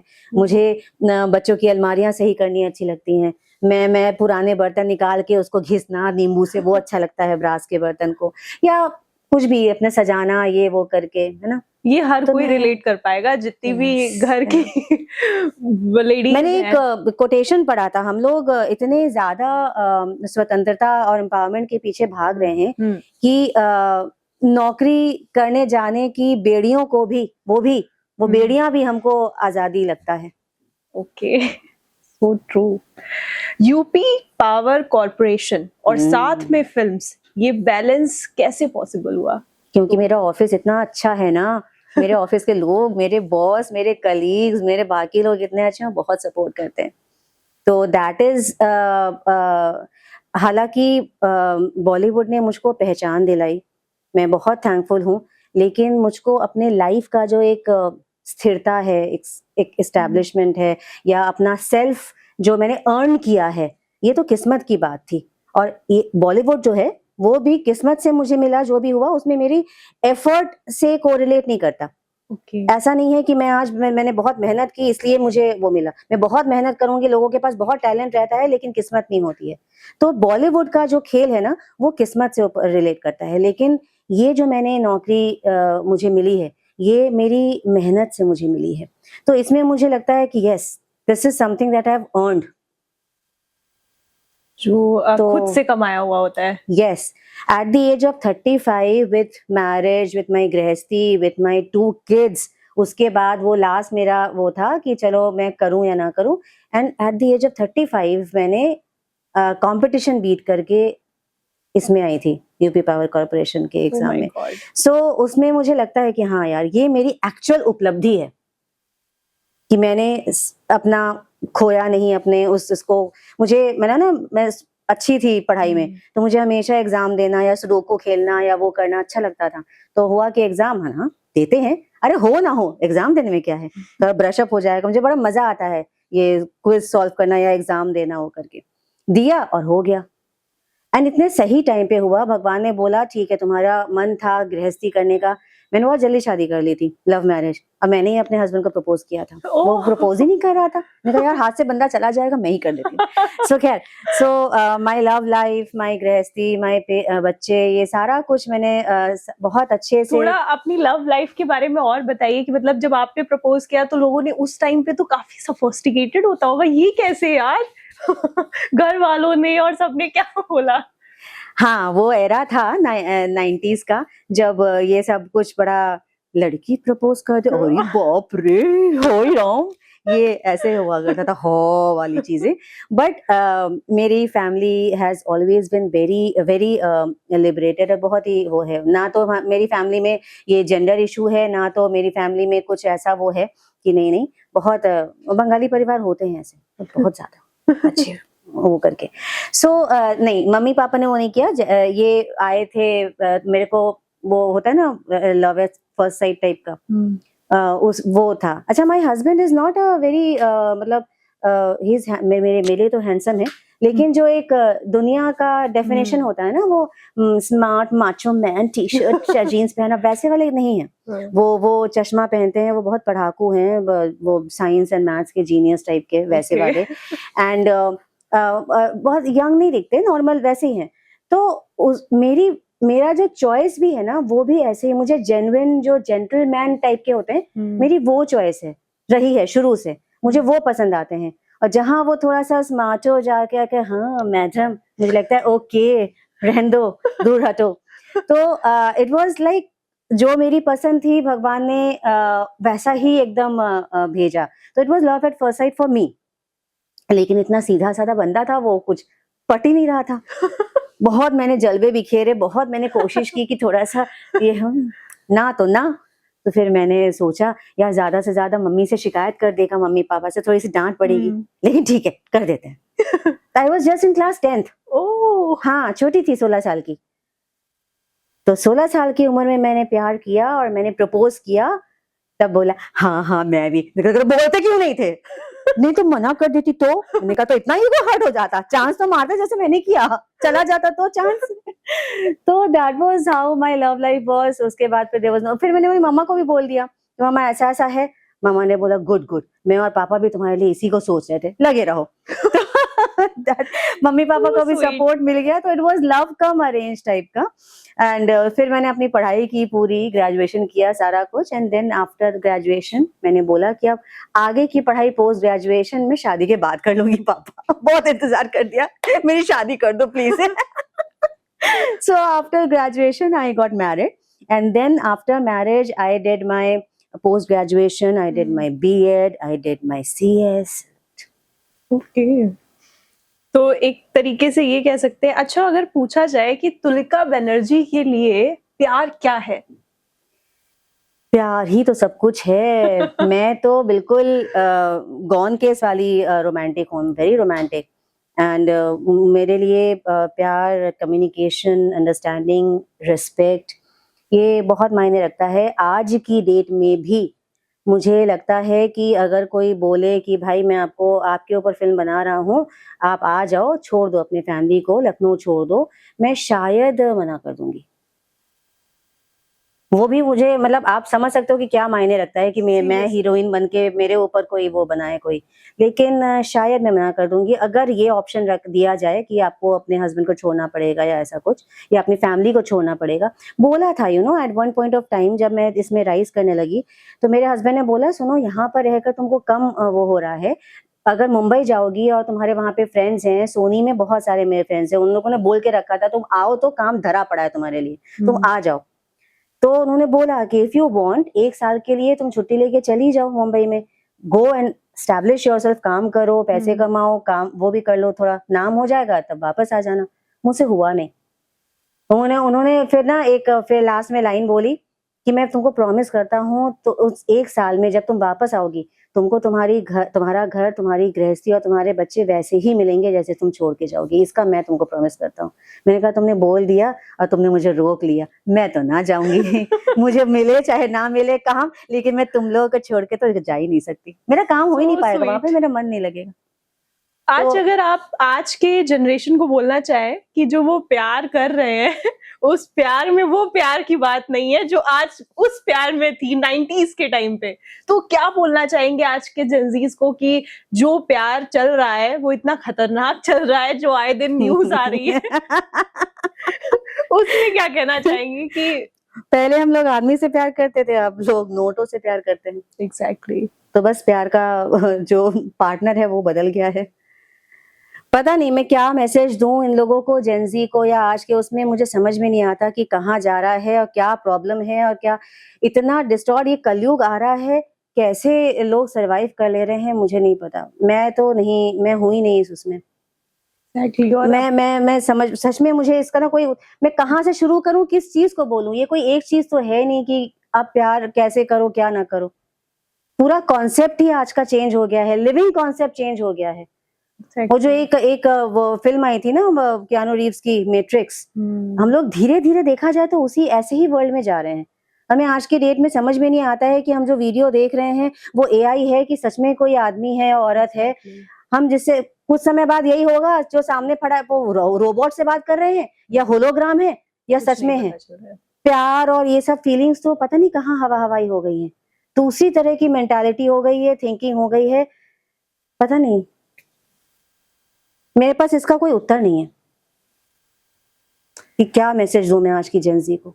जनरेशन जो आ रहा है और इस जनरेशन को जो जिस तरीके से बढ़ रहा है, या कंपटीशन, इतना डिप्रेशन, एंजाइटी, कभी किसी की प्रॉब्लम, कभी इतना या तो बिजी हो गए अपने काम में कि अब वो प्यार, मोहब्बत, वो टाइम एक दूसरे को देना वो हट गया है। अगर नहीं हो पा रहा है तो लोग एक दूसरे को छोड़ना ज्यादा पसंद कर रहे हैं, मार देना ज्यादा पसंद कर रहे हैं। तो इस पे कुछ अगर बोलना चाहे तो क्या बोलेंगी? मुझे लगता है जितना जितना जनरेशन आगे बढ़ रहा है ना, वो जिसको हम लोग प्रोग्रेस बोल रहे हैं, वो एक्चुअली हम लोगों की, ह्यूमंस की कैपेबिलिटीज को कम करता जा रहा है। पहले हम लोग जितना पढ़ते थे, उतना याद रखते थे, उतना रिटेन करते थे, पूरा पूरा 2-2 किताबें हम लोग उसका एग्जाम दे के आते थे। अब वो किताबें 2 से 1 हो गया, 1 से भी आधा हो गया, आधे से भी चुन के आता है ये वाला चैप्टर कट ऑफ कर दो। तो हम लोग कितना बच्चे कितना मुश्किल से एक टेस्ट देने जाएंगे और 2 चैप्टर अगर लर्न कर ले उसी में उनका बोझ, कैपेबिलिटी हट गई। आप कम हो गई। मतलब आप पहले हम लोग सोचते थे, कोई प्रोजेक्ट मिलता था, कुछ होता था, ड्राइंग बनाना है या कुछ भी, तो हम लोग सोचते थे अच्छा ये हो सकता है, वो हो सकता था, इमेजिनेशन पावर थी। आज इन लोगों के, मैं अपनी बेटियों को देखती हूँ, उन लोगों को क्लास में कोई कुछ भी मिलता है कि हाँ ये बनाना है, तुरंत अच्छा ये टिप्पण आर्ट क्या होता है, देखे देखे, अच्छा मम्मा ये वाला अच्छा लग रहा है, इसको कॉपी कर। तो आप क्या करें, ना आपने सोचा, ना आपने जानकारी ली, ना आपने इमेजिन किया, ना आपने कुछ डेवलप किया, ना कुछ नया इन्वेंट करेंगे। कैसे करेंगे जब सब कुछ आप खाली निगल रहे हैं जो ऑलरेडी परोसा हुआ है। कुछ भी होता है लिखते, प्रोजेक्ट का कोई मतलब ही नहीं रह गया है। अरे ऐसे ही मार्क्स दे दो यार, अगर आपको ऐसे ही मार्क्स देना है तो मेहनत भी क्यों करवा रहे हो। सही बात है। कुछ सीख तो रहे नहीं है, उसकी जगह आप वैसे मार्क्स दे दो। पहले हम लोग रिलेशनशिप को लेकर कितने ज्यादा इंटेंसली सोचते थे। मेरा आज भी ये मानना है, शादी करना है, बच्चे होने चाहिए 2 या 3 और रिलेशनशिप्स होने चाहिए। बच्चों को मैं इधर उधर लेके जाती हूँ, कभी मासी, मेरी काकी, मैं दूर के रिलेशन, ये वो करके बाहर खेलना। अब तो न्यूक्लियर फैमिली देख लो या बच्चों को देख लो, आजकल क्या हो रहा है, शादी नहीं करनी या बच्चे नहीं करने, शादी लेट, शादी पैसा कमा लेंगे, लेट शादी करेंगे, फिर बच्चे नहीं करेंगे। ऐसे ऐसे कॉन्सेप्ट्स आ रहे हैं। Exactly. लोगों की कैपेबिलिटी उससे भी कम हो गई है कि हम झेल ही नहीं पाएंगे रिलेशनशिप्स को। हम लोग मार खा के, हम लोग जानते हैं चप्पल का स्वाद क्या होता है ना? Exactly. झाड़ू का स्वाद क्या होता है। मैं एक बार घर से बिना बताए अपनी सहेली के घर चली गई थी। घर लौटने पर वो जो कपड़े धोने का बैट होता है ना, लकड़ी, उससे मम्मी ने मारा था, जांग में लाल हो गया था। उसका स्वाद जानती हूँ। एक बार बिना बोल के बॉयफ्रेंड के साथ चली गई थी, पापा ने थप्पड़ मारा था, कान झन्ना गया था। मैं सोचने लग गई थी सुन पा रही हूँ कि नहीं सुन पा रही हूँ। आजकल का बच्चा स्कूल में अगर कोई बोलेगा, कुछ बोल दे ऊंची आवाज में भी, तो टीचर को रेस्ट्रिकेट कर दिया जाता है, बच्चा डिप्रेशन में आ जाएगा। Exactly, भाई ये so डिप्रेशन तो मुझको लगता है क्या है, उसका दिमाग क्या इतना छोटा बना दिया है दिमाग को कि वो रिजेक्शंस हो ले या फिर प्रॉब्लम्स हो ले, रिलेशनशिप्स की जो ट्विस्ट्स एंड टर्न्स हैं, उन सब का वो ना सॉल्व करना जानता है और ना आनंद लेना जानता है। कितनी सारी चीजें हैं जो आज बच्चे एंजॉय ही नहीं करते, एक्सपीरियंस ही नहीं करते और ना करना चाहते हैं। Exactly. तो मोबाइल का हम लोग के पास कुछ नहीं था, आज जितना ज्यादा होने लगा है, कोडिंग तक आने लगी है, तो बच्चा वो भी सीख जाएगा, है ना? लेकिन स्कूल साइकिल से जाते थे, अब नहीं जाते। क्यों? क्योंकि भीड़ ज्यादा हो गई है। तो जब कम भीड़ में जा सकता था, भीड़ ज्यादा हो गई तो वो नहीं कोप अप कर पाएगा। वो आप कार में उसको छोड़ने जा रहे हो, ये जितना मुश्किल हो जाए तो ये सब वो सीख लेगा, उसके साथ साथ वो बढ़ जाएगा। लेकिन साइकिल से जाता है तो वो नहीं कर पाएगा, भीड़ नहीं वो कर पाएगा। तो आप खुद अपने बच्चों को उनकी कैपेबिलिटीज को, उनकी क्षमताओं को कट डाउन करके उनको कूप मंडूप बनाते जा रहे हो। चाहे फिजिकली देख लो, चाहे आप मेंटली देख लो। यहाँ से सब हम वो लोग ऐसे करके निकलते हैं और उसके बाद हमारे सर पे आके, I am sorry to use that word, but हगते हैं कि मम्मा तुमको पता है ये मेरे पीरियड्स हो रहे हैं ना, इसलिए मेरा ये मूड स्विंग है, डोंट माइंड, मेरे को कॉफी, हार्ड कॉफी बना दो, डार्क चॉकलेट मंगा दो मम्मा। वाई? चला हम लोगों को पता भी नहीं था पीरियड्स का दर्द क्या होता है, पीरियड्स का मूड स्विंग क्या होता है, ये सब कुछ नया नया। फिर क्या, हाँ तो स्कूल में ये हो गया तो डिप्रेशन हो जा रहा है, तो उसने ये बोल दिया तो ऐसा हो गया। साला बुली हो रहा है, बुली बैक करना नहीं जान रहे हैं। आप बुली होगा तो रोते रोते जाएंगे, इसने मुझको मारा, कि आप उसको एक वो उसने थप्पड़ मारा तो तुम उसको 4 थप्पड़ मारोगे। अरे करना, फाइट बैक करना सीखो यार। प्रॉब्लम्स आ रही है तो प्रॉब्लम्स को फाइट बैक करना सीखो। सो क्षमताएं तो बहुत बहुत कम हो गई हैं। तो आजकल की जनरेशन, हम लोग जितना आगे प्रोग्रेस मतलब करने के नाम पे जा रहे हैं, तो इस डिजिटल वर्ल्ड के अलावा कहीं और प्रोग्रेस, वो मशीनी वर्ल्ड डेवलप प्रोग्रेस कर रही है, जो इंसानी वर्ल्ड है इंसानों की दुनिया, उसमें जो ह्यूमंस हैं और जो लाइव्स हैं वो सब डिमिनिश होती जा रही हैं। आज फॉलोअर्स ज्यादा जरूरी है या टैलेंट? हम्म, आज के जेनजी को पूछोगे तो फॉलोअर्स ज्यादा जरूरी है। मेरे मेरे को पूछोगे, मैं तो बिल्कुल देहाती हूँ, तो मेरे लिए तो टैलेंट ही जरूरी है। टैलेंट से बढ़कर कुछ नहीं। अगर किसी को एक्टिंग फील्ड में जाना है, उसका शुरुआत या उसका रास्ता कहाँ से होकर जाना चाहिए? अगर आज का जनरेशन है, उसको अगर जाना है उस फील्ड में, तो क्या करना चाहिए उसको? आपके जो लोकल कोऑर्डिनेटर्स होते हैं, उनसे संबंध बनाइए, उनसे कनेक्ट कीजिए। और क्योंकि जो ये छोटे-मोटे इधर-उधर रोल्स आते हैं, वो उन्हीं के थ्रू आते हैं। 2 तरीका होता है, स्टार्टिंग जहाँ से होती है, वो होता है इन लोकल कोऑर्डिनेटर्स से, कि जो प्रोडक्शन हाउस है, वो बाहर से यहाँ आ रही है, तो उनको कुछ आर्टिस्ट तो ऐसे मिल जाते हैं जिनका डेटा ऑलरेडी है। अब मैंने अपना नाम कर दिया है, मेरे साथ उनका बन गया है, तो जी। वो मेरा तो सब कुछ, उनको काम भी पता है, मेरा नंबर भी है उनके पास, वो डायरेक्ट कॉन्टैक्ट कर लेते हैं। लेकिन एक्सक्यूज मी, लेकिन इनिशियल लेवल पे तो वो नहीं जानते थे, या जितने नए बडिंग हैं एक्टर्स हैं, जो स्ट्रगल उसमें हैं, तो उनको तो नहीं जानते। उनके लिए क्या करते हैं वो लोग, बोलते हैं कि भाई ये टर्जरी रोल के लिए मेरे को ला दो, ये कर दो। तो ये जो लोकल कोऑर्डिनेटर्स हैं, they are the bridge between the production house, जो कास्टिंग वहां से एजेंसीज होती हैं, एंड आपका जो ये न्यू टैलेंट्स हैं। तो इन लोगों के साथ अगर आप थोड़ा सा आओगे तो यूल, मतलब अगर कोई लखनऊ में है तो उसको कांटेक्ट लोकल लोगों से करना पड़ेगा, पहले लोकल, देन आफ्टर मुंबई जाके आपको इतना मुश्किल होगा। मुंबई जाके आप हर एक का दरवाजा नॉक करके और वो कर, और आजकल ईमेल का जमाना है, आप ईमेल भी ड्रॉप कर सकते हो, ईमेल मिल जाती है इंटरनेट आजकल से। जो इन्फ्लुएंसर्स ने स्टार्ट किया है, जो आप शोकेस करना, अपना फैन फॉलोइंग बढ़ाना और अपने आप को ही दिखाना, और फिर लोग चाहते हैं कि उसको एक जगह मिले फिल्म इंडस्ट्री में, तो क्या आपको लगता है कि वो अब वो जगह इंसान को अपने आप मिलने लगी, क्योंकि वो इंसान की प्रोफाइल देखता है, नाम सर्च करता है, and then after they go for this? ये तो नुकसान उन लोगों का बोलना चाहिए। हाँ, काफी हद तक चेंज तो आया है। पहले हम लोग पिक्चर देखा करते थे, पिक्चर देखने जाएंगे हॉल में, सिनेमा हॉल चले मम्मा, पिक्चर दे लगी है ये नई वाली। तो पहले पिक्चर हॉल में मूवीज हुआ करती थी, बड़ा स्क्रीन, उसके बाद फिर ओटीटी आ गया, ओटीटी के मल्टीपल वो सब आ गए बहुत सारे। उसके बाद अब ओटीटी में भी लोगों के पास पूरा पूरा सीरीज या फिर पूरी पूरी फिल्म देखने का 2 घंटे का इतना पेशेंस नहीं होता है। लोग फिर मोबाइल में आ गए, इवन ओटीटी या मतलब टीवी फिर मोबाइल में आ गया। और मोबाइल में भी मूवीज टुकड़ों टुकड़ों में या तो लोग देखते हैं, क्योंकि किसी के पास 2 घंटे का एट अ स्ट्रेच टाइम होता ही नहीं है, और ना ही इतना पेशेंस होता है आगे बढ़। तो उसमें जैसा देखो, जैसा डिमांड आएगा, सप्लाई उसी तरह से ट्विस्ट होती जाएगी। तो जैसे जैसे हुआ वैसे वैसे चीजें आती रही कि भाई मूवीज छोड़ दो, चलो हम टुकड़ों में आपको देते हैं, वेब सीरीज बन जाती है। वो भी नहीं हो रहा है तो छोटा छोटा मूवीज भी पहले 3.5-3 घंटे की हुआ करती थी, वो अब कम हो के 2 घंटे से कम की हो गई है ना। तो वो कम हुआ। अब जब लोग के पास वो भी टाइम नहीं है, 1.5-2 घंटे भी नहीं है, तो अब फिर शॉर्ट फिल्म्स आने लगी। शॉर्ट फिल्म्स के बाद भी अब कंटेंट्स आने लगे, वर्टिकल्स आने लगे, और छोटी छोटी ऐसे रील्स आने लगे। तो इससे फायदा तो है ही। फायदा इसलिए है क्योंकि भाई उनको जो चाहिए वो मिल रहा है ना। आज जो तुम बोल रहे हो कि वहां पे जाके कैसे अपना नाम करें, इन लोगों को नाम करने की वहां तक जाने की जरूरत ही नहीं हुई, इनको यहीं से मिल रहा है, अपने आप ही किया ना। अपने क्या बोलते हैं, अपने हाथ जगन्नाथ टाइप का।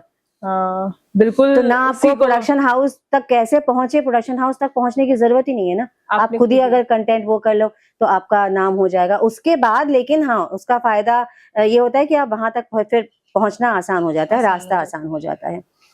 क्या आज भी बॉलीवुड में लोग कंट्रोवर्सी क्रिएट करते हैं क्योंकि उनको फेमस होना होता है? एक बार आप जितना बड़े उसमें होते हैं ना, तो कंट्रोवर्सीज आपके लिए फिर एक मतलब अच्छा ही हो जाता है। Even bad publicity is good publicity. Controversies at a point of time में जाकर होनी चाहिए। कई लोग का ये होता है, अरे यार बहुत दिन से कुछ हुआ नहीं, लोग भूलने लगे हैं, कुछ कर दो, कुछ तमाशा कर दो, कुछ तो कंट्रोवर्सी कर दो, फिर से लोगों के उसमें हम आ जाएंगे। तो कंट्रोवर्सी से लोगों को फर्क नहीं पड़ता। ये मैं उन लोगों की बात कर रही हूँ। हमारे आपके जैसे लोगों का यहाँ पे कोई बोल दे कि भैया वो तो ऐसी है, तो हम लोग यहाँ पे सोचने बैठ जाएंगे। हाँ, हम लोगों के लिए बहुत मायने बहुत रखता है। मायने रखती है। लेकिन ये जो बड़े बॉलीवुड के स्टार्स हैं, उन लोगों को कोई नहीं होता है, मतलब कितने सा, क्योंकि आप कुछ भी करोगे प्लस माइनस आपको दोनों तरह के रिस्पॉन्स मिलेंगे। कितनी भी हिट हो, धुरंधर टाइप की भी अगर मूवी है उसमें भी आपको प्लस एंड माइनस मिले ही हैं। केवल और केवल प्लस तो नहीं मिलेगा, तारीफ तो नहीं मिलेगी। तो उन लोगों को तो आदत ही होती है। और उसके बाद फिर धीरे धीरे वो चीज आ जाती है कि खराब, लोगों ने इतना खराब बोला।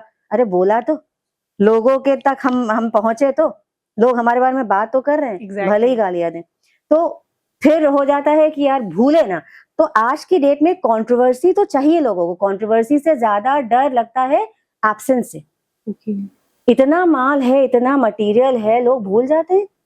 आप 2 दिन ना, 2 हफ्ते ना कुछ आपका हो, लोग दूसरे के उसमें करते हैं। तो जो होता है आपको ठोक ठोक तबला बजाते रहना चाहिए।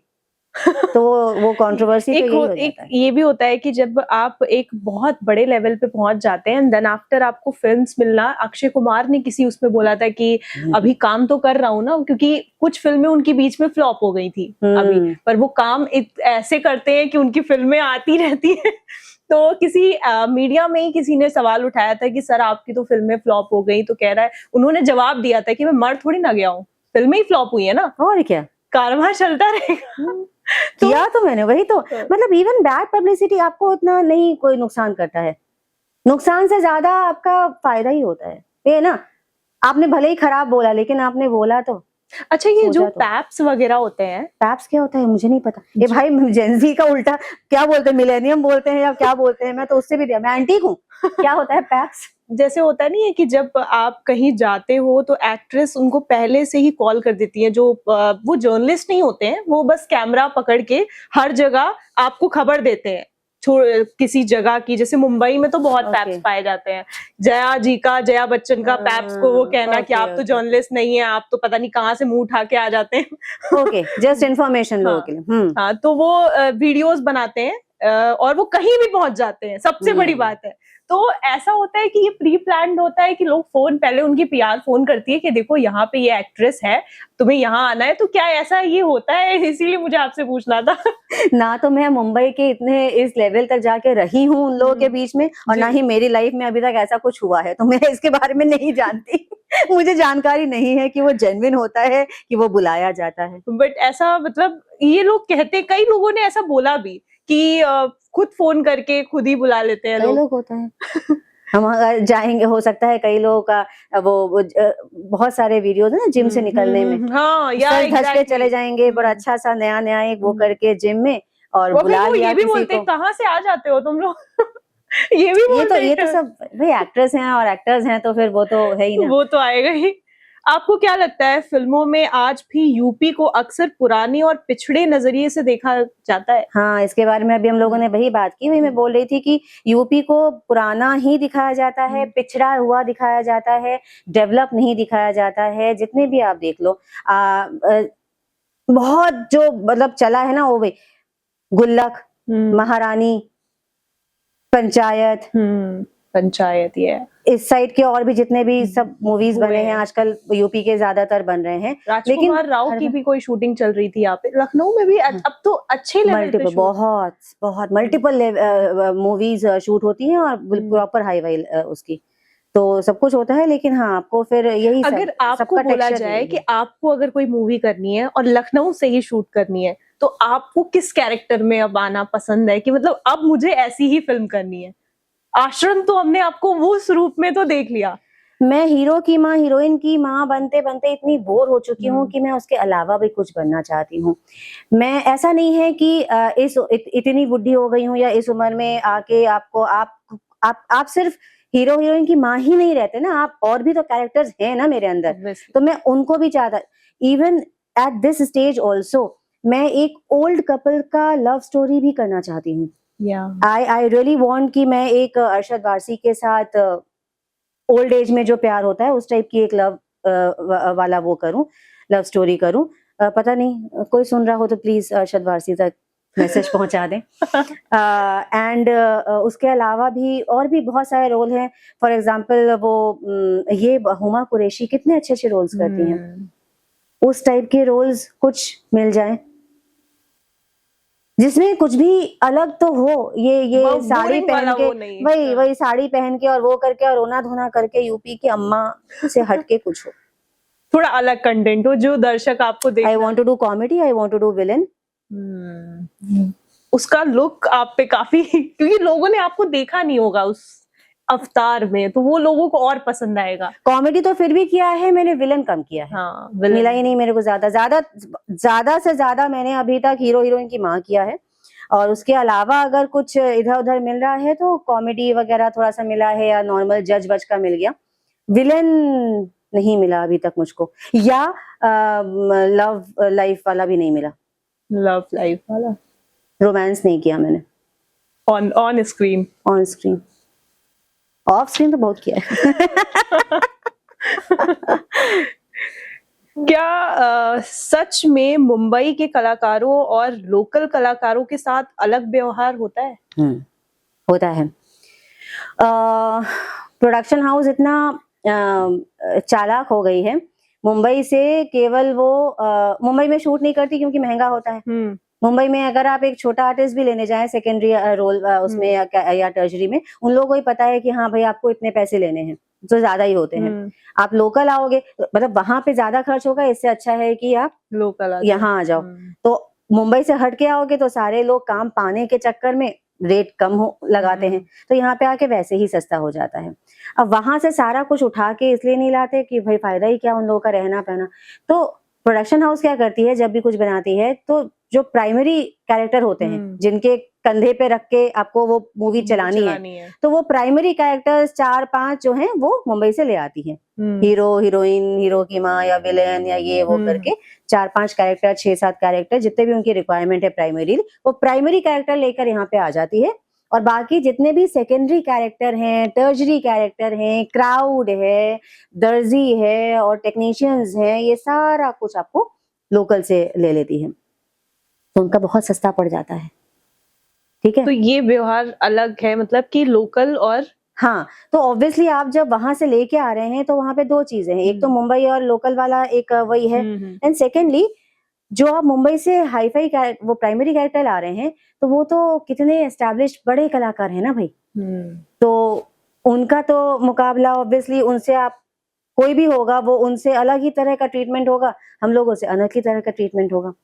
तो होता है भले ही हम लोग का किरदार अलग हो, अच्छा हो या जो भी हो, लेकिन मुंबई के जो कलाकार हैं प्राइमरी कैरेक्टर्स, उनसे डिफरेंट रहता है। हाँ, अब मुंबई से ही अगर कुछ सेकेंडरी कलाकार लाए और यहाँ से भी अगर सेकेंडरी, जैसे जो मेरे साथ होता है, तो मुझको बहुत ज्यादा इस चीज का नहीं झेलना पड़ता मुझको, क्योंकि मेरे साथ टचवुड भगवान की दया से बहुत रेस्पेक्टफुली बिहेव करते हैं लोग, बिकॉज अब मैं मुंबई के सेकेंडरी कलाकार वाले उस दर्जे पे आ गई हूँ। तो मतलब कई लोगों को तो यही नहीं पता होता है कि मैं यहाँ की हूँ कि मुंबई की हूँ। या जब शूट कर रहे हैं तो वो स्पॉट बॉय इधर के, मैम आप मुंबई से आई हैं, मैम आप मुंबई से आई हैं, क्योंकि वो कैरेक्टर अच्छा मिल जाता है। तो सेकेंडरी कैरेक्टर वाला मेरा वो पहुंच चुका है, तो इसीलिए वो है। अगर वैसा है तो उन लोगों को में बराबर ट्रीट किया जाता है। If I am sitting with a Mumbai का सेकेंडरी कास्ट जो मुंबई से आया है, and I am also from local but मैं सेकेंडरी कास्ट हूँ, तो ठीक है, वो फिर जगह वही होती है। इवन ऐसी भी फिल्में की हैं मैंने जिसमें प्राइमरी कास्ट भी मैंने पूरा मुंबई से प्राइमरी कास्ट आई है, मैं भी प्राइमरी कास्ट में हूँ, तो वो तो इक्वल अच्छा ही वो करते हैं। मेरे को भी वैनिटी देते हैं, मेरे को भी रह कर मैम चाय कॉफी ये है वो है, तो नींबू पानी और ये वो करके मैम ये है वो है, सारा कुछ करते हैं। अब थोड़ा बहुत तो लगे रहेगा ही डिफरेंस। अभी ऐसा कौन सा एक्टर है जिसके साथ आपको बहुत अभी काम करना है, 1-2 फिल्में करनी है, अरशद वारसी को छोड़ के? ओके, किसके साथ करनी है मुझे एज एन एक्टर? मैं अपने उसमें बोलूं ना, कि मतलब ऑपोजिट, किसी के ऑपोजिट अगर अपने उम्र के हिसाब से। तो मुझे लगता है कि कुमुद मिश्रा जी एक बहुत ही मंझे हुए कलाकार हैं। वो उनका काम मुझे बहुत अच्छा लगता है, तो उनके साथ कभी अगर मौका मिले तो सौभाग्य मेरा होगा। एंड और अगर नए कलाकारों में बोला जाए, अक्षय कुमार हैं, बड़े भी लेवल पे हैं और अच्छे लेवल पे हैं। जिनको भेज दो यार, इतने बड़े कलाकार हैं तो उनके लिए तो, मेरे लिए तो लड्डू है ना। दोनों हाथ में। तो ऐसा कोई वो नहीं है कि किसी के साथ स्पेशली मतलब मैं चाहती हूँ, तो जो भी बड़ा कलाकार होता है इस वक़्त तो मेरे लिए वो मेरा ही प्रोफ़ाइल स्ट्रॉन्ग बना रहे हैं। तो एग्ज़ैक्टली। अभी मैंने जीतू के साथ किया, जितेंद्र के साथ, पंचायत वाले जो जीतू हैं, उसकी माँ का रोल किया, तो that was also a plus point Jeetu के माँ का। वो जो राकेश जी हैं जो रोसेश हाँ, सारा भाई एग्ज़ैक्टली, वर्सेस सारा भाई, या। उनके ऑपोज़िट मैंने किया था, उनकी लव लाइफ़ बनी थी, लव इंटरेस्ट बनी थी मैं, बीवी नहीं लव इंटरेस्ट, तो बड़ा मज़ा आया। वो फ़िल्म ही नहीं आ रही है, पता नहीं कितने मेरे 6-7 फ़िल्में जिसमें मैंने प्राइमरी कैरेक्टर किया है और अच्छा कैरेक्टर किया है प्रॉपर एम्पावरमेंट वाला बड़ा अच्छा, वो मेरी फ़िल्में आ नहीं रही हैं और मुझे इतना लॉस है उसकी वज़ह से कि मैं जानती हूँ कि मैंने कितना अच्छा-अच्छा काम किया है। लोगों तक आना भी तो चाहिए। एग्ज़ैक्टली। मेहरुनिसा है, गुड लक है, वो जब आप लोग स्टोरी लगाते हो ना, उसमें या। फ़ेसबुक वगैरह में या कहीं उसमें इंस्टा में, उसमें कई बार स्टोरी में म्यूज़िक में गाना आता है, बहुत फ़ेमस है। छोटी-छोटी खुशियों के बड़े-बड़े, ये मेरा गाना है। इसमें मैं गुड लक का गाना है, इसमें मैंने काम किया है प्राइमरी, ये मेरे ही ऊपर पिक्चराया हुआ गाना है। ओह! वाओ! अब तो दर्शकों को पता ही चल जाएगा इस चीज़ों से। किसी को पता ही नहीं है क्योंकि सिर्फ़ गाना सुनते हैं, वो गाना कौन-सी मूवी का है या फिर उसके किस पे पिक्चराइज़ेशन, ये थोड़ी ना किसी को पता है। तो ऐसी है ये मूवी, अभी उसमें नहीं है, वो आया उसके बाद फिर चला गया, अब है ही नहीं कहीं अवेलेबल। तो ऐसी बहुत सारी मूवीज़ हैं, 4-5 हैं। धरा का धरा रह गया, वो तो धरा का धरा ही रह गया, वो फ़िल्म का नाम है, हाँ। जिसमें मैंने रोसेश के साथ वो किया था। एंड उसमें बड़ा अच्छा-सा मेरा कैरेक्टर है। फिर there is I am waiting for Gram Panchayat America, उसमें भी मेरा प्राइमरी रोल है। वो आएगा बोल रहे हैं। ऐसे कई सारी फ़िल्में हैं, आ नहीं रही हैं। तो बेसब्री से इंतज़ार है उन फ़िल्मों का। यस, अगर आ जाए तो अच्छा है। मेहरुनिसा में मेरा वो था, फ़ारूक ज़फ़र जी के साथ मैंने किया था दैट, उसमें भी मेरा प्राइमरी रोल था। वो भी नहीं है। खैर, ये सबके साथ होता है। हम लोग इतना काम करते हैं और इतना आता है। ये ना वो पढ़ाई की तरह है, इतना पढ़ो तो इतना एग्ज़ाम में लिख के आओ, डिलीवर वही वही। इतना डिलीवर होता है इसका आधा। लखनऊ ने, अगर बोला जाए कि आपको लखनऊ ने क्या दिया है, तो आप एक शब्द में या कुछ बोलना चाहें लखनऊ के बारे में, तो क्या बोलेंगे? लखनऊ ने मुझे क्या दिया है? अ, लखनऊ ने मुझको एक ऐसी लाइफ़ दी है जो ज़्यादातर सब लोग चाहते हैं, एक बैलेंस्ड लाइफ़ दी है। हम लोग अपनी लाइफ़ में या तो बहुत ज़्यादा दौड़-भाग में फँस जाते हैं, जैसे कि दिल्ली-मुंबई के लाइफ़ को बोला जाता है, और नहीं तो एक डल लाइफ़ में फँस जाते हैं जहाँ पर अपॉर्च्युनिटीज़ नहीं होती हैं। जो छोटे-मोटे सूरत वगैरह इन सब का देखा जाता है। लोग भागते-दौड़ते क्यों जाते हैं पूना, और या क्योंकि वहाँ पे ग्रोथ है। जी। लखनऊ मुझे लगता है एक ऐसी सिटी है, एक ऐसा शहर है, जी। जहाँ पर दोनों चीज़ों का बैलेंस है। खाली आपका दौड़-भाग नहीं है, आपका एक पर्सनल लाइफ़ है, वो आपको स्कोप देती है। लखनऊ में अभी भी जिसको लोग तहज़ीब वग़ैरह बोलते हैं, मुझे लगता है लखनऊ के लोगों में अभी भी वो एक ठहराव है, अपने खुद के लाइफ़ को, पर्सनल लाइफ़ को जीने का एक अभी भी जज़्बा है। तो अगर कोई वो चाहता है, कई हर तरह के लोग होते हैं ना शहर में, तो अगर कोई थोड़ा आराम से सुकून की ज़िंदगी चाहता है, जैसे मैं हूँ, तो उसका भी स्कोप है, और अगर कोई ग्रोथ चाहता है, तो उसका भी स्कोप है। तो लखनऊ इन दोनों के बैलेंस वाला एक ऐसा शहर है, जो मुझे बैलेंस चाहिए था, तो लखनऊ ने मुझे वो चीज़ दी है। मुझे लगता है कई बार कि मैं अगर इस वक़्त दिल्ली या मुंबई में होती, तो शायद मुझे वो सुकून नहीं मिलता।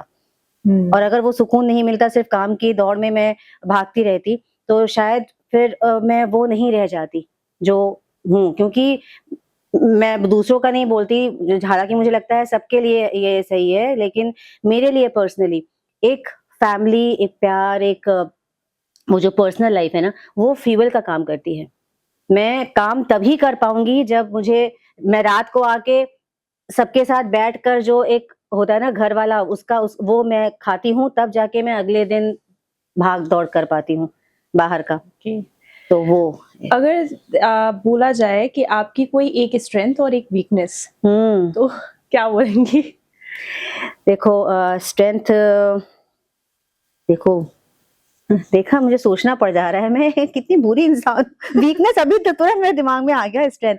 क्या अच्छाई है मेरे में, क्या स्ट्रेंथ है? ओके, हाँ, कि ठीक आप है। डाउन टू द अर्थ हैं। यस, मिक्सचर है। मैं हाँ। डाउन टू द अर्थ हूँ, और मैं जिसकी वजह से मैं कभी किसी को जज नहीं करती। मैं मुझे लगता है कि ये मेरे अंदर बहुत ही एक पॉजिटिविटी है।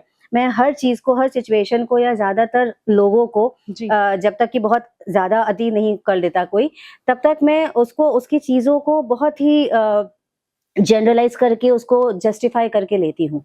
इंस्टेड ऑफ जजमेंट मैं जस्टिफ़ाई करती हूँ ज़्यादा।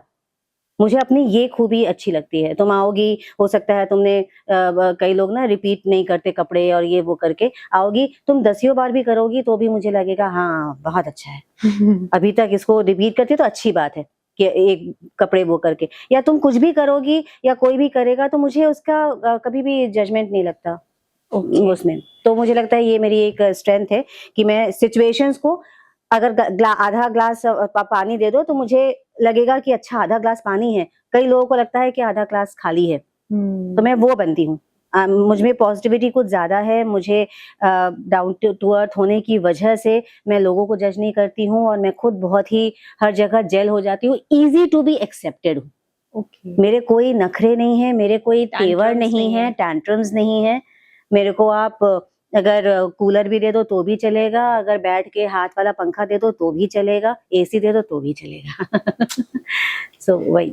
अगर आपको किसी हिस्टोरिकल कैरेक्टर का रोल मिले तो किसका निभाना चाहेंगी? इस पे हम लोग बाद में आएँगे। मेरे लिए बहुत ज़रूरी है कि मैं यहाँ पर अपनी वीकनेस पहले बताऊँ। हाँ, एग्ज़ैक्टली। वीकनेस इसलिए मैं बताना चाहती हूँ लोगों को, क्योंकि ये मेरे और लोगों के संबंधों में दरार पैदा कर रही है। इसलिए आज मैं आपको ये बताना चाह रही हूँ कि मेरी एक वीकनेस तो ये है कि मैं बहुत ही anti mobile, anti digital, internet, इन सब की एंटी हूँ।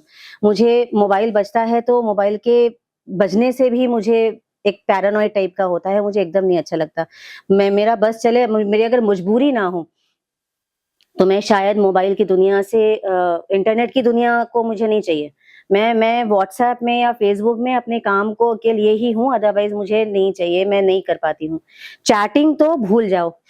वो जो लोगों का होता है कि अरे तुम कम्युनिकेट टिक-टाक नहीं करते करती रहना। हो, और चैटिंग, और दिन भर कहाँ थी, गायब थी, एक फ़ोन नहीं किया तुमने, नहीं हो पाता है। तो ये मेरी एक बहुत बड़ी कमी है। इसका मुझे डबल नुकसान हुआ है, पर्सनल लाइफ़ में भी एंड प्रोफ़ेशनल लाइफ़ में भी। प्रोफ़ेशनली क्यों? क्योंकि आज की डेट में मैं देखती हूँ कि जिन लोगों ने मुझसे कम काम किया है, वो लोग भी आज की डेट में काम करने के इक्वल है काम को एडवर्टाइज़ करना। तो जिन लोगों ने इतना काम किया है, उन लोगों ने उसको इतना एडवर्टाइज़ किया है जिसकी वजह से उनका एग्ज़ैक्टली। ज़्यादा नाम हो गया है, जो कि अच्छी बात है। हाँ। लेकिन ये मेरी कमी है कि मैं काम इतना किया है मैंने, लेकिन मैं उसको एडवर्टाइज़ नहीं कर पाती, मैं अपना मीडिया उसको उतना प्रमोट नहीं कर पाती, एग्ज़ैक्टली। क्योंकि मैं बहुत वीक हूँ मीडिया की चीज़ों में। आप लोगों को बताऊँ, मैं ऑनलाइन पेमेंट नहीं करती। मेरे मोबाइल में ऑनलाइन पेमेंट का कोई बैंक कनेक्शन कुछ नहीं है। कोई पेटीएम, कोई जीपे नहीं है। इतनी मैं एंटीक पीस हूँ। मैं मेल नहीं करती। मैं व्हाट्सएप पे सबको वो करती हूँ कि भाई मेल का नहीं, व्हाट्सएप का नंबर दे दो। इतनी मैं एंटीक हूँ, और उसमें भी मजबूरी होती है तो ही मोबाइल का वो होता है। तो कई लोग तो प्रोफेशनली मैंने बोला कि ये नुकसान हुआ है कि मैं प्रमोट नहीं कर पाती, जिसकी वजह से मेरे फॉलोअर्स वगैरह नहीं बढ़ते हैं। मेरा जो मीडिया का जो सोशल मीडिया है वो इतना ज़्यादा हाइप नहीं हो पाता है, मेरा काम नहीं हाइप हो पाता है। मैं उस रेस में पीछे रह जाती हूँ, जो कि सब लोग आगे बढ़ जा रहे हैं। कम काम एडवर्टाइज़िंग करके जो एडवर्टाइजिंग, यस, नहीं हो पाता है, बिकॉज़ मैं मीडिया से घबराती हूँ, या पैरानॉइड हूँ, या मेरी कमी बोल लो। पर्सनल लाइफ में कैसे हिट किया है, चाहे मेरे अपने हों, इवन अपने भी नहीं समझते इस बात को। मैं अभी एग्ज़ाम्पल दूँगी, एंड बाहर वाले तो बहुत ज़्यादा। तुम्हारे पास टाइम ही नहीं है, तुम कभी कम्युनिकेट ही नहीं करती हो, एक मैसेज नहीं है, एक फ़ोन कॉल नहीं है। जबकि मैं बोलूँ, आप अगर मुझसे बोल दो मैं आ रहा हूँ तुम्हारे घर, मैं 2 की बजाय 4 घंटा बैठ के आपको बोलने नहीं दूँगी, मैं इतना बात करती हूँ। एग्ज़ैक्टली। लेकिन वहीं बोलो कि मोबाइल उठा के मेरे को दिन भर में पूछ लो या बात करते रहो या चैट करते रहो, I am not that person, that Social is active- just not social activity भी नहीं। मतलब मैं फेस टू फेस, मैं ये मशीन Social हटा दो media। मेरे बीच में, ये मशीन मेरे उसमें से हटा दो, आमने सामने आके एक बात चाय करो। पे जो चर्चा बिल्कुल होती चाय की टपरी में, अरे कभी बोलो, मैं जहां बोलो मैं उड़ के आ जाऊंगी, आराम से बैठ के बात करूंगी। लेकिन बोलो कि मैं दिन भर अपने जहां भी हूँ मोबाइल वहां पे। पर मोबाइल में ले लेकर, हाँ टक टक टक टक टक टक, हाँ हाँ हो और ठीक है, फिर 2 मिनट में टक टक टक टक, कैसे, ये मुझसे नहीं होता है। मैं मोबाइल का डेटा ऑफ रखती हूँ, ऑन नहीं रखती। कई बार क्या होता है, जब जैसे अगर हस्बैंड भी बाहर गए तो एक बार को रात को बोलते हैं, मैं नहीं फोन किया दिन भर में, तुम्हें एक फोन तक नहीं करके नहीं पूछी कि खाना खाया नहीं खाया या क्या हुआ नहीं हुआ। ये मेरी कमी है। इस कमी को प्लीज मैं सबको हाथ जोड़ के बोल रही हूँ, जिनकी भी ये शिकायत है कि मैं कम्युनिकेट नहीं करती हूँ, मैं सिर्फ इस फॉर्म के थ्रू कम्युनिकेट नहीं करती, नहीं कर पाती, मुझसे जस्ट होता नहीं है। क्यों नहीं होता है, क्या दिक्कत है, I don't know, I am working on it. मैं बहुत कोशिश करती हूँ लेकिन नहीं हो पाता है मुझसे। तो इस कमी को प्लीज आप लोग थोड़ा सा कंसिडर कीजिएगा। कभी आइए, मुझसे मिलिए, मैं बहुत बात करती हूँ। फिर आते हैं अब उसी पे। यस, क्या था अगर क्वेश्चन? आपको किसी हिस्टोरिकल कैरेक्टर का रोल मिले तो किसका आप निभाना चाहेंगी? हिस्टोरिकल। हिस्टोरिकल कोई भी दे दो यार, हिस्टोरिकल कोई अच्छे से वो है, पद्मावती बनी अभी और ये लोग बने। अरे हाँ, वो अच्छा है। कौन थी वो? Kashibai. She impressed me a lot यार। अच्छा, इन लोगों ने तो जैसे मस्तानी ने, इन लोगों ने तो प्यार किया, प्यार में अपने आप को कुर्बान किया। उसने तो प्यार में कुर्बान होने के बाद भी दूसरे के लिए वो किया ना, उसने अपने से ज्यादा उसके हस्बैंड के लिए उसने वो किया। तो that is very good this thing जो मुझे मिलता। तो एक कैरेक्टर पे। यस, काशीबाई। ओके, अब रैपिड फायर राउंड पे आते हैं। रेडियो या camera? Camera. Oh my God. T या कॉफी? नीदर, लेकिन अगर चूज करना पड़े तो कॉफी। ओके, लखनऊ या मुंबई? लखनऊ। ऑब्वियसली, ये तो मैं भी गेस कर सकती हूँ। लखनऊ। मॉर्निंग या नाइट? नाइट। Night person. पूरी रात, और नाइट की उल्लू हूँ मैं, वो नाइट आउल बोलते हैं ना, वो मॉर्निंग में मत जगाओ प्लीज, मेरे को सवेरा छोड़ दो, पूरी रात जगा लो। स्क्रिप्ट या इम्प्रोवाइजेशन? दोनों का mixture. I need a script, लेकिन उसके बाद फिर इम्प्रोवाइज करने का वो रहे। ओके, एक्टिंग या एंकरिंग? एक्टिंग। ओके, फैमिली या fame? Without any doubt family. Family नहीं रहेगा तो फेम के लिए कर ही नहीं पाऊंगी मैं कुछ। मनी या पीस? पैसा। पैसा होगा तो पीस भी हो जाएगा। बुक्स या OTTs? OTT. I am not a book person. Okay, traditional या वेस्टर्न? पक्का ट्रेडिशनल। वो तो सभी देख रहे हैं। हाँ, मेरे पास वेस्टर्न कपड़े भी बहुत ज्यादा नहीं है, कलेक्शन ही नहीं है। Okay, one word for Bobby Deol? नहीं, क्या है? कुछ पास पास। दिमाग में नहीं आ रहा। ओके, वन वर्ड फॉर आश्रम? Milestone for me. Okay, one word for social media? क्या है ये दुनिया? ये पर्सनलाइज हो जाएगा, सबके लिए नहीं है, बट मेरे लिए अनोइंग। फेक। फेक, चलो सबके लिए fake. Okay, artificial. One word for success? धुंध। Okay, one word for failure? Strength. वही है जो आपको, अगर आप फेल होंगे तो ही वापस उठेंगे, जीत जाएंगे तो कहाँ। इसको आगे बढ़ने का स्कोप फेलियर देती है, it's a necessity. Favourite food क्या है? पता ही नहीं होगा कई लोगों को, shukto. It's a Bengali dish. Okay, it's a vegetable जिसको आप चावल के साथ खाते हैं, और इसमें हल्दी नहीं होती है, वाइट होता है। इसका प्रिपरेशन भी काफी डिफरेंट होता है। अरे गूगल करना, shukto. Favourite actor?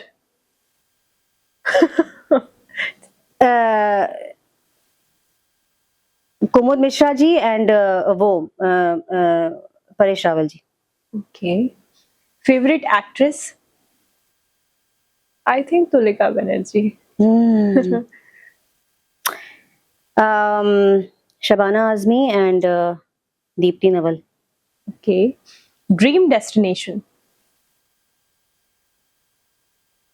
Bali and Mauritius. Okay. बहुत बहुत सालों से सोच के रखा है, अभी तक गई नहीं मैं, जाना है। Biggest fear? मैं जितना मेरा पोटेंशियल है उसको अनयूज्ड यूज करने से पहले ही उसको वेस्ट कर हो जाए और मैं मर जाऊं। मरने से पहले मैं अपने जितना भी मेरा पोटेंशियल है, जितना भी मेरे अंदर कुछ है, मैं उसको रखना चाहती हूँ। I just want to make a mark, छोटा सा मार्क, कि मैं आई गई नहीं होना चाहिए। बने रहना है हमेशा। अपना जितना कर सको उतना करना है। हम लोग वेस्ट कर देते हैं अपने आप को, जितना हमारा पोटेंशियल होता है उससे हम लोग बहुत कम ही करते ही नहीं है, ट्राई नहीं करते। At least I want to try. Fun game start हो गया है। अच्छा, सबसे ज्यादा लेट कौन आता है अगर सेट पे देखा जाए? जब आश्रम की शूट हो रही थी। मरवाएगी क्या? दूसरा क्वेश्चन। सबसे ज्यादा रीटेक कौन लेता है? ये पक्का पिटवाएगी, ऐसे क्वेश्चंस का जवाब नहीं दूंगी। दूसरा, सेट पर सबसे फनी कौन था? सबसे फनी कौन था? कौन था? एक लड़की थी वहां पर, वो बहुत हंसाती रहती थी, लेकिन मुझे उसका नाम नहीं याद है। चलो छोड़ो, आश्रम की बात कर रहे हैं तो मुझे याद नहीं है। अगर इन जनरल देखा जाए तो देर आर मेनी एक्टर्स, बाद में बोलूंगी, नाम नहीं याद आ रहा है मुझको। अमिताभ बच्चन या शाहरुख खान, किसके साथ काम करना चाहेंगे अगर आपको काम मिला? यार दोनों मिल जाए, एक बाप को बन जाए, एक पति बन जाए। मोहब्बतें की ऐश्वर्या मैं बन जाऊं। किस एक्टर से सबसे ज्यादा सीखा है आपने? स्टार प्लस में आपने काम किया, इतने सीरियल्स में काम किया, बड़ी बड़े ओटीटीज में काम किया। सीखा किससे है? एक्टर तो क्या बोलूं, मैं बोलूंगी कि मैंने डायरेक्टर से सबसे ज्यादा सीखा है। प्रकाश झा जी से मैंने काफी कुछ सीखा है। एक बैलेंस हमेशा रखना चाहिए हर चीज का, कि यार ये एक्सप्लेनेशन बाद में। प्रकाश झा जी, हाँ। मनोज बाजपेयी या पंकज त्रिपाठी? पंकज त्रिपाठी। ओह, रेडियो या पॉडकास्ट? नो। यार ऐसे ऐसे क्वेश्चन पूछ रही हो, पॉडकास्ट में बैठ कर मैं रेडियो बोलूं अभी क्या? चलो, ओटीटी या सिनेमा? ओटीटी। सीरियसली? सिनेमा का क्रेज भी जब था तब था, लेकिन अब जब ओटीटी आ गया है तो काफी अच्छा भी है। जब हाथ से खाते थे, हाथ से उसका अलग ही मजा था, लेकिन जब स्पून आ गया है तो उसमें चम्मच स्पून ही भी वो बेटर हो गया है थोड़ा। एक ऐसी आदत जो आप बदलना चाहती हो अपने अंदर? अभी मैंने इतना लंबा चौड़ा भाषण दिया। मैं इससे जो चिड़ है, जो डिजिटल मीडिया की कमी है, मैं उसको थोड़ा सा बदलना चाहूंगी, सुधार करना चाहूंगी, so that I can be more approachable to people. Okay, personal question, life का सबसे इमोशनल मोमेंट क्या है आपकी? मेरी बेटी जब पैदा हुई, बहुत सारे हैं, ऐसा नहीं है। My life, I feel blessed कि मेरी लाइफ के बहुत सारे मोमेंट्स में मैं जीती हूँ। वो मोमेंट्स हो चुके हैं but still they go on. तो मैं हमेशा ना खुश खुश रहती हूँ, इसीलिए मुझे ना बीपी है, ना मैं मोटी हूँ, ना कुछ है, कोई डायबिटीज भी नहीं है। कभी होएगा भी नहीं, because I am mentally very happy and soulfully very happy. तो एक नहीं है, मल्टीपल ऐसे हैं। जब शादी हुई थी आई वॉज वेरी हैप्पी, सपनों का राजकुमार मिला था, बेटी पैदा हुई। अच्छा, उसमें ज्यादा खुशी हुई थी because I always wanted daughters. दोनों दो हैं और दोनों ही डॉटर्स। मुझे डॉटर्स का ही क्रेज था, सन्स का मुझे नहीं वो था। तो मैंने बहुत प्रे किया था, भगवान प्लीज लड़की दे देना, प्लीज लड़की दे देना, this is something which is not in my hand. तो जब लड़की हो गई मेरी दोनों, तो both the time I was very happy, I felt blessed कि अच्छा भगवान जी थैंक यू, मेरा ये एक बात भी सुन लिया। सबसे बड़ा रिग्रेट क्या है लाइफ का? रिग्रेट क्या है? अरे बाप रे, सोचना पड़ेगा। वेस्टर्न कपड़ों का कलेक्शन नहीं किया यार, ट्राई नहीं किया। क्या कोई सपना अभी भी अधूरा रह गया है?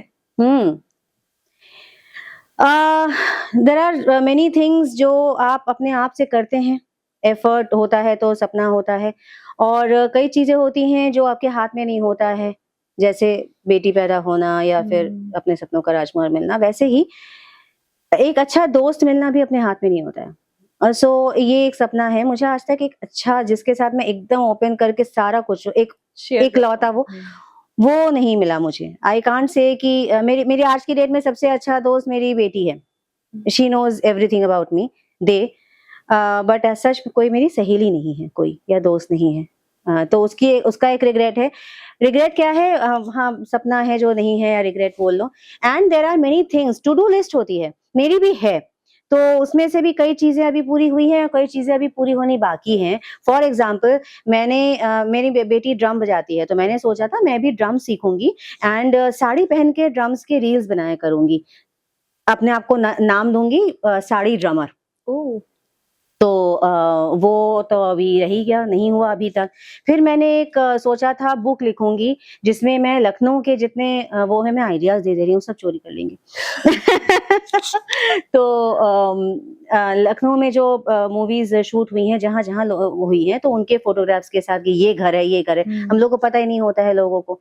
वो बुक लिखनी थी, वो भी उस पे भी मैंने अभी तक काम शुरू नहीं किया है। फिर मैंने सोचा था कि मैं लखनऊ की पहली फीमेल प्रीस्ट बनूँगी।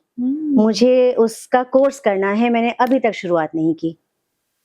तो ऐसी टू डू लिस्ट है थोड़ी बहुत, एक-एक करके करूँगी, ऐसा अभी तक कंटिन्यू सोचा करना है। है। यस, अभी चल रहा है वो। अगर 18 साल की तुलिका जी आज आपके सामने बैठी हो, तो आप उनसे क्या सलाह या उसे क्या सलाह देंगी? दुनिया के साथ बदलना सीखो, आगे आने वाली जो दुनिया है तुलिका, अभी तुम सिर्फ 18 की हो, जब तुम 48 की भी हो जाओगी ना, तब तक दुनिया ये वाली नहीं रह जाएगी, तब ये मोबाइल की दुनिया हो जाएगी, है ना? तो लोग बाहर लाइफ में, जिंदगी में सामने सोफे में बैठे कम रहेंगे और मोबाइल के स्क्रीन पे ज्यादा रहेंगे। इसीलिए मीडिया और मोबाइल, इससे घबराने की बजाय उसको, उस डर को ओवरकम करके मीडिया के साथ चलना सीखो।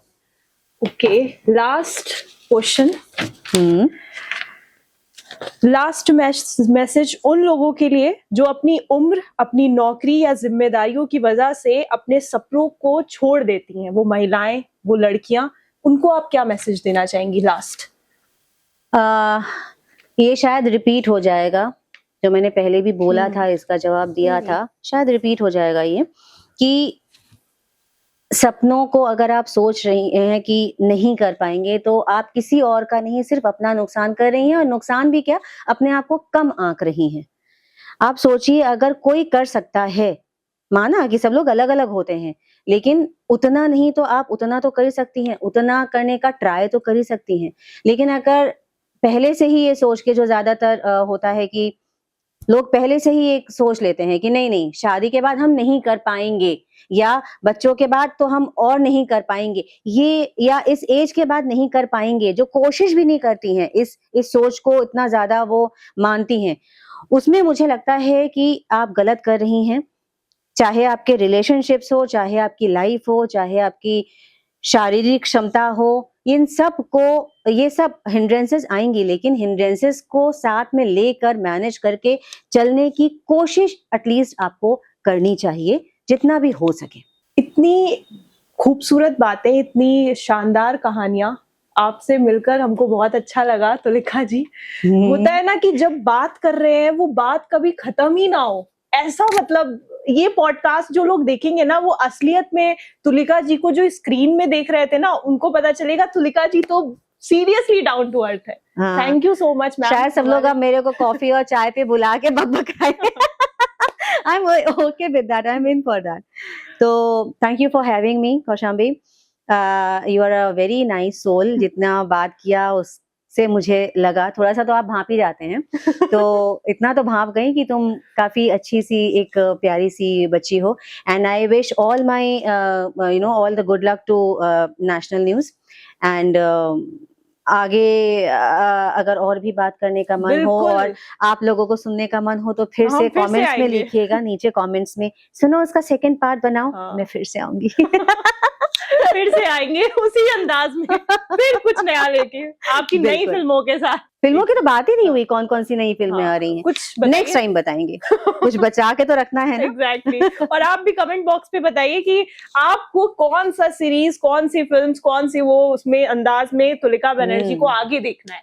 Yes. वो भी आपके लिए एक आपके व्यूअर बढ़ेंगे कमेंट सेक्शन। बिल्कुल बिल्कुल, मेरे आपके feedbacks are very important for me. आप एक आर्टिस्ट के लिए ऑडियंस का फीडबैक ही तो सब कुछ होता है, तो प्लीज अपने फीडबैक्स दीजिएगा, अच्छा बुरा। मुझे क्रिटिसिज्म से बिल्कुल ना डर लगता है ना बुरा लगता है, तो आपको जो भी कहना हो आप ओपनली कह सकते हैं, बट जरूर फीडबैक दीजिएगा और नेशनल न्यूज देखते रहिएगा।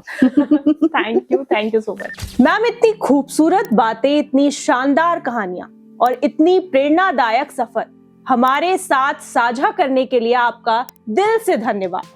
दोस्तों, अगर आपको आज का पॉडकास्ट पसंद आया हो तो वीडियो को लाइक जरूर कीजिए, कमेंट में बताइए कि तुलिका बनर्जी की कौन सी बात ने आपको सबसे ज्यादा इंस्पायर किया, और नेशनल न्यूज नाउ को सब्सक्राइब करना बिल्कुल मत भूलिएगा। मिलते हैं अगले पॉडकास्ट में। धन्यवाद।